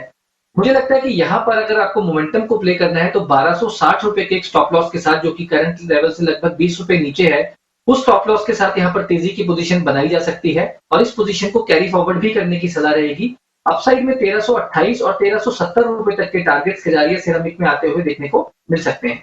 दो शेयर मेरे को जरा और पता करने हैं राजेश जी, जरा आप देखिएगा ये दोनों शेयर्स। एक तो है KNR कंस्ट्रक्शन, ये कुछ CU भी जैसे ही है, कब जैसे ही है, आप एक बार इसको देखिएगा सुबह। हाँ, और दूसरा एक शेयर आप और देखिए, वो है जी एंटरटेनमेंट, ये फिर से 305 हो गया। ये पता नहीं, अब लोगों को शांति से बैठने ही नहीं दे रहे, खुद भी नहीं है और लोगों को भी नहीं बैठने दे रहे। और देखो नहीं, 205, 208 हो गया, 209, 210, ये शेयर का ये ब्रेकआउट है। पता नहीं क्या अब NCLT के अंदर क्या हो रहा है क्या नहीं, लेकिन ये शेयर एकदम से स्पीड से है, या तो कोई खबर आ रही है, पीछे कोई ना कुछ है। ये मोमेंटम वाला शेयर 211, 311, 312 बता दीजिए सर, नहीं तो हम तो बोलते रहेंगे, शेयर चलता रहेगा। देखिए डिम्पी जी, हमने लास्ट सेशन में फ्राइडे को भी क्लोजिंग सेशन में इसको डिस्कस किया था।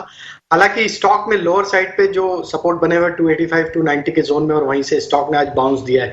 अभी ये स्टॉक में जो मोमेंटम बना है, बिल्कुल देखिए जो डेवलपमेंट हो रहे हैं उसके चलते ही ये स्टॉक में जिस तरीके से वॉलेटिलिटी बनी है, हमें लगता है कि ये स्टॉक में जैसे ही टेक्निकली अगर बात करें तो 320 काफी इंपॉर्टेंट है। 320 का लेवल जैसे ही क्रॉस करेगा तो इसमें एक शॉर्ट कवरिंग का मूव भी बनते हुए दिख सकता है।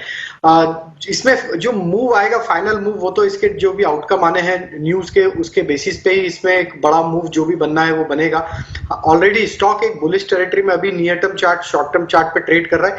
तो यहाँ पे जिनकी भी पोजीशन है वो पोजीशन को होल्ड किया जा सकता है। स्टॉप लॉस लेकिन थोड़े डीपर होंगे, 290 के आसपास के स्टॉप लॉस है। तो जो पोजिशनली इस स्टॉक को होल्ड करना चाहते हैं वो ही इस स्टॉक में पोजीशन रखें। अभी ट्रेडिंग पॉइंट ऑफ व्यू से 320 के बाद एक काम सुनिए ना सर, एक मिनट सुनिए, 315 पे 290 का स्टॉप लॉस लगाया ही नहीं जाएगा, तो फिर एक काम करते हैं ना, जब नीचे आएगा वेट कर लेते हैं, आ जाएगा तो ठीक है, नहीं तो छोड़ देना फिर। बिल्कुल बिल्कुल, या फिर 320 का वेट करें, वो ब्रेकआउट हो तो ट्रेडिंग पोजीशन इनिशिएट। ठीक है, लेकिन आज का मोमेंटम बहुत जोरदार है, 7% शेयर ऊपर है, न्यूज में रहने वाला शेयर है, दो अलग अलग विवाद इसके साथ चल ही रहे हैं, आप इस पर ध्यान रख सकते हैं। लेकिन फिलहाल 290 इसका एक बेस है। एक काम आप और करो ना, KNR कंस्ट्रक्शन भी चेक करो, ये ब्रेकआउट हो रहा है, ये 300 की कैटेगरी में जाने वाला है, मतलब 300 पार करके 325 हो जाएगा। बिल्कुल, देखिए पिछले 5 वीक से स्टॉक में करेक्शन कंटिन्यूसली हमने देखा है, लेकिन इस वीक में हम देखें तो स्टॉक ने जो एक इसका इंपॉर्टेंट सपोर्ट एरिया था 285 286 के आसपास, वहां से एक रिवर्सल जरूर देते हुए दिखा है। तो जिस तरीके से स्टॉक में अब वीकली चार्ट पे एक सपोर्ट के पास से रिवर्सल बना है, और अगर हम डेली चार्ट भी देखें तो इसमें डाउन स्लोपिंग ट्रेंड लाइन का ब्रेकआउट भी होते हुए दिख रहा है, तो बिल्कुल KNR कंस्ट्रक्शन को यहाँ से बाय किया जा सकता है, क्योंकि कहीं ना कहीं इसका करेक्शन ओवर होते हुए दिख रहा है। हमें लगता है स्टॉक में अब यहाँ से जो अपसाइड बनेगी वो 320 325 तक की बनते हुए दिख सकती है। करंट लेवल से स्टॉप लॉस रखेंगे, ट्रेडिंग स्टॉप लॉस जो रखेंगे वो करीब 290 के आसपास रखेंगे। चलिए, इनफैक्ट सिर्फ टाइल्स या फिर कंस्ट्रक्शन नहीं, कंस्ट्रक्शन इक्विपमेंट, कैपिटल गुड्स, उनमें भी अब थोड़ी थोड़ी सिलेक्टिव काउंटर्स में बाइंग आ रही है। एक बार आप अजीत HEG का चार्ट देखें, यहाँ क्या लग रहा है आपको? देखिए प्रियंका, लास्ट वीक इसमें एक ब्रेकआउट आया था, काफी डिसाइसिव कैंडल थी, और पिछले 4-5 दिन में अगर आप देखेंगे तो एक पॉज है, बट जब तक कि ये इस लाइन के ऊपर है, उस लाइन के हिसाब से अगर आप बात करें तो करीब 2390 का जोन मान के चलिए, जब तक 2390 के ऊपर है तब तक पोटेंशियल है कि ये जो ट्रेंड रिजम्पशन, मतलब 2600 के प्लस लेवल्स आपको देखने को मिले। जब तक 2350 के लेवल के आप स्टॉक के साथ यहाँ पे करंट लेवल पे भी इनिशिएट कर सकते हैं। इसके अलावा Priyanka, as a BTSC candidate, Cummins India मेरे हिसाब से काफी अच्छा कैंडिडेट है। खासी करेक्शन देख चुका है, करीब 1050 से लेकर 900 तक के डिक्लाइन आया था, और पिछले 4-5 दिन में एक बहुत छोटी रेंज में काम कर रहा था, और आज के सेशन में इसमें रिकवरी देखने को मिल रही है। जिस तरीके से क्लोज हो रहा है, पोटेंशियल ये है कि शायद कल के सेशन में आपको 935 940 तक के लेवल्स देखने को मिल जाए, तो 895 के स्टॉप लॉस के साथ क्यूमेंस इंडिया को आप BTST रिकमेंडेशन की तरह बाय कर सकते हैं। एक शेयर ना आपको अपनी स्क्रीन पे दिखाता हूँ, उसमें अजय भी थोड़ा आपको फीडबैक देंगे, क्योंकि दो कंपनीज का नाम बाजार में बहुत तेजी से चल रहा है सरकार की तरफ से। First is NBCC, second is SAIL. NBCC का एक बार चार्ट दिखाया मेरी स्क्रीन से, और मैंने इसको डेली किया है, जानबूझ के इसको डेली किया है ताकि वो आप चीज देख पाएं जो मैं एग्जैक्टली आपको दिखाना चाहता हूँ। एक स्ट्रॉन्ग मोमेंटम के साथ ये ब्रेकआउट करने की अब तैयारी कर रहा है यहाँ पे, और इसका जो प्रीवियस हाई है वो कम से कम है 60 रुपए के आसपास का, अभी शेयर है 48 रुपए का, तो ये पूरा एरिया कम से कम 12 रुपए शेयर चल सकता है। एथिकली देखा जाए तो कम से कम 25% शेयर चल सकता है, क्योंकि इसकी कीमत 48 रुपए है इस समय। तो एक बड़ा अच्छा कैंडिडेट है जिसने आज ही प्राइस के साथ ब्रेकआउट किया, और अगर आप नीचे मकैट देख पा रहे होंगे मैंने जो लगा रखा है, यहां से भी एक अच्छा मूवमेंट मिल सकता है और अगर चला तो बहुत मूवमेंट देगा। अजय, ये एक स्ट्रॉन्ग कैंडिडेट है। देखिए इसके अंदर ऑलरेडी एक इश्यू हुआ था, कुछ प्रैक्टिसेस सामने आई, एनबीसीसी की आप बात कर रहे हैं, और ये कंपनी ने उसको काफी, गवर्नमेंट ने काफी इसको एड्रेस किया बहुत प्रॉपर्ली, और अगर आप इसका लाइफ टाइम ग्राफ देखें तो काफी वैल्यू डिस्ट्रक्शन हुआ, अब ये रिबाउंड किया है। और ये बात आपकी सही है कि ये नाम भी एक डाइवेस्टमेंट कैंडिडेट की लिस्ट में आ चुका है। बहुत ही शानदार काम कंपनी कर रही है। एनसीआर में बहुत सारे इनकम्प्लीट इंफ्रा प्रोजेक्ट और रियल एस्टेट प्रोजेक्ट्स जो बिल्डर्स आधा काम पब्लिक का पैसा लेके भाग गए, तो उनको ये गवर्नमेंट इनके व्हीकल से कंप्लीट करके आगे कर रही है। तो काम तो अच्छा कर रही है, एसेट अच्छा है, लेकिन क्या वैल्यूएशन मिलता है, कौन इससे एक्वायर करता है, वो देखना पड़ेगा। लेकिन कम वैल्यूएशन के चलते ये जब भी ये हवा आती है डाइवेस्टमेंट की, तो ये भी एक स्टॉक जरूर है जो सामने। बिल्कुल, ये जो रिट्रेसमेंट है, मैं एक बार फिर से अपनी स्क्रीन को दिखाता हूँ। अजय ने कहा ना कि वैल्यू डिस्ट्रक्शन हुई है, मैं डिस्ट्रक्शन कैसे हुई है वो भी आपको दिखाता हूँ। 140 रुपए का शेयर 20 रुपए हो गया था। अगर आप 140 से 20 रुपए की पूरी रेंज मैंने आपके सामने जो ड्रॉ की है, दिस वन, 140 से 120 हुआ शेयर है। अगर मैं 20 का और 140 का डिफरेंस निकालूं तो 120 रुपए बनते हैं। एथिकली अगर कवर करें तो 120 का 50% रिट्रेसमेंट 60 रुपए बनता है। तो अगर मैं यहां से 20 रुपए से भी 60 रुपए जोड़ूं तो कम से कम 80 रुपए रेट इसका आना चाहिए। राजेश सर, एक बार आपके रिकमेंडेशन, 4 ही मिनट रह गए मार्केट बंद होने पे।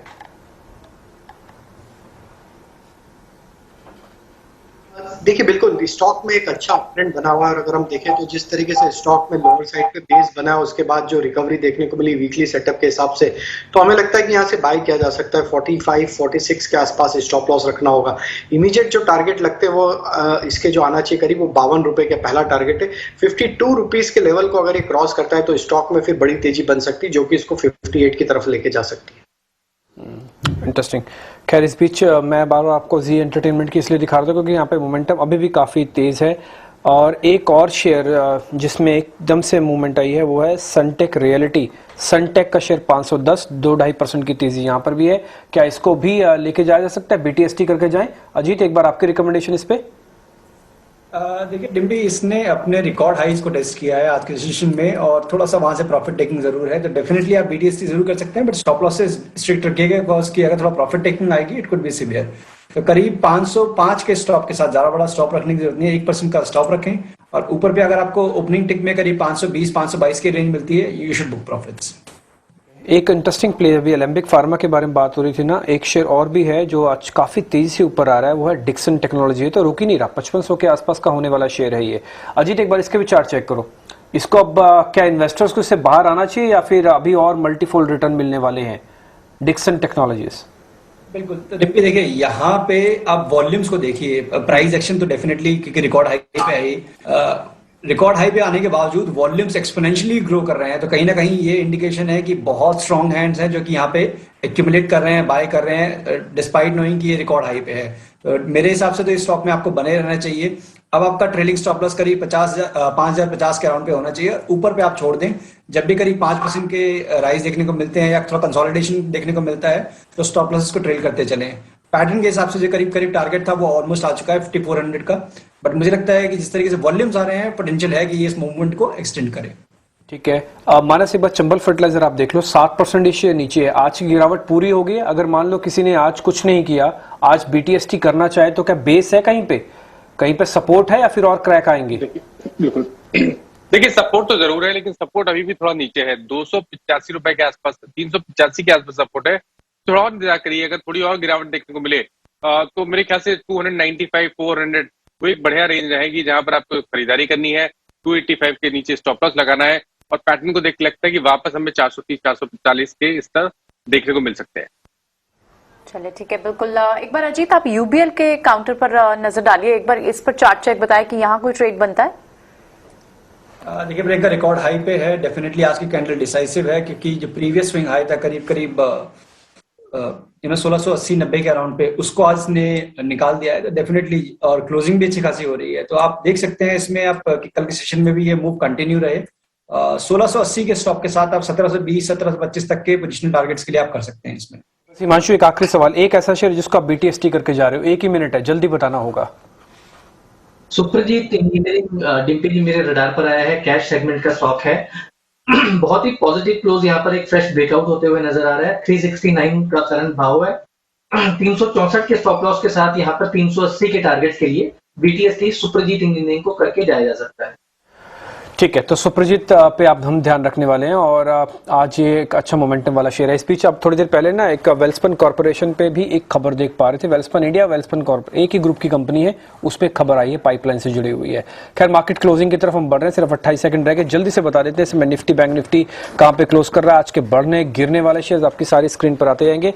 आज निफ्टी के अंदर हमको 18,000 का लेवल मिला, न केवल 18,000 के हमने टच किया बल्कि इसके ऊपर हम इंटरेस्टिंग आज काफी अच्छा प्ले भी करके गए। 17,900 जिसको पहले हम पार नहीं कर रहे थे, अब हम इसको रोक रहे हैं, अपना बेस बना रहे हैं। आज की क्लोजिंग 17,950 के ऊपर है, तो ये रेजिस्टेंस कम सपोर्ट बनता है, ये इसका एग्जांपल है। 60,000 के ऊपर सेंसेक्स आज फिर से क्लोज करके जा रहा है। बैंक निफ्टी का मोमेंटम आज काफी स्ट्रांग है और बिल्कुल बैंकिंग स्टॉक्स ने काफी हेल्प की है। एक खेमा जो बिल्कुल शांत नहीं हो रहा, जो काफी गर्म है, वो है सारे के सारे एनर्जी शेयर्स। चाहे पावर ग्रिड देख लीजिए, चाहे आप कोल इंडिया देखिए, NTPC देखिए, टाटा पावर देखिए। अब इसमें भेद ही नहीं रहा कि कौन डिस्ट्रीब्यूशन कंपनी है, कौन से ट्रांसमिशन कंपनी है और कौन से जनरेशन कंपनी है। अगर सिर्फ पावर लिखा है तो वो चलना तय है। ये कुछ ऐसा ही आजकल मार्केट्स में देखने को मिल रहा है। इसके अलावा ऑटो पैक में टाटा मोटर्स अब 400 का हो गया, 417 इसका भाव है और आज ग्रासिम ने भी सीमेंट पैक में से लीड लिया। मारुति सुजुकी आज 3-3.5% की वेटेज के साथ आज बाजार की काफी हेल्प करता हुआ दिखा। आज नुकसान किसने पहुंचाया, अगर आप वैसे देख रहे होंगे तो आपको दिखेगा सुबह से ही कहीं ना कहीं IT स्टॉक्स ऐसे थे जो प्रेशर में थे। TCS, इन्फोसिस जिसके कल 13 तारीख को नंबर आने हैं, और साथ ही विप्रो, एम्फेसिस, कफोर्ज, टेक महिंद्रा, ये सभी के सभी शेयर लाल निशान में बंद हुए हैं। एडवांस डिक्लाइन के हिसाब से आज जिस तरह से हमने लेवल्स को ब्रेक किया है, उतना कंफर्ट हमारे पास एडवांस डिक्लाइंस का नहीं था, क्योंकि पॉकेट टू पॉकेट जो मोमेंटम चल रहा था ना मार्केट का, वो ज्यादा अच्छा था। जैसे एडवांसेस में 1000 शेयर दिख रहे हैं, तो डिक्लाइन में भी 821 शेयर आपको दिख रहे होंगे। तो ये आज का पूरा रिदम है।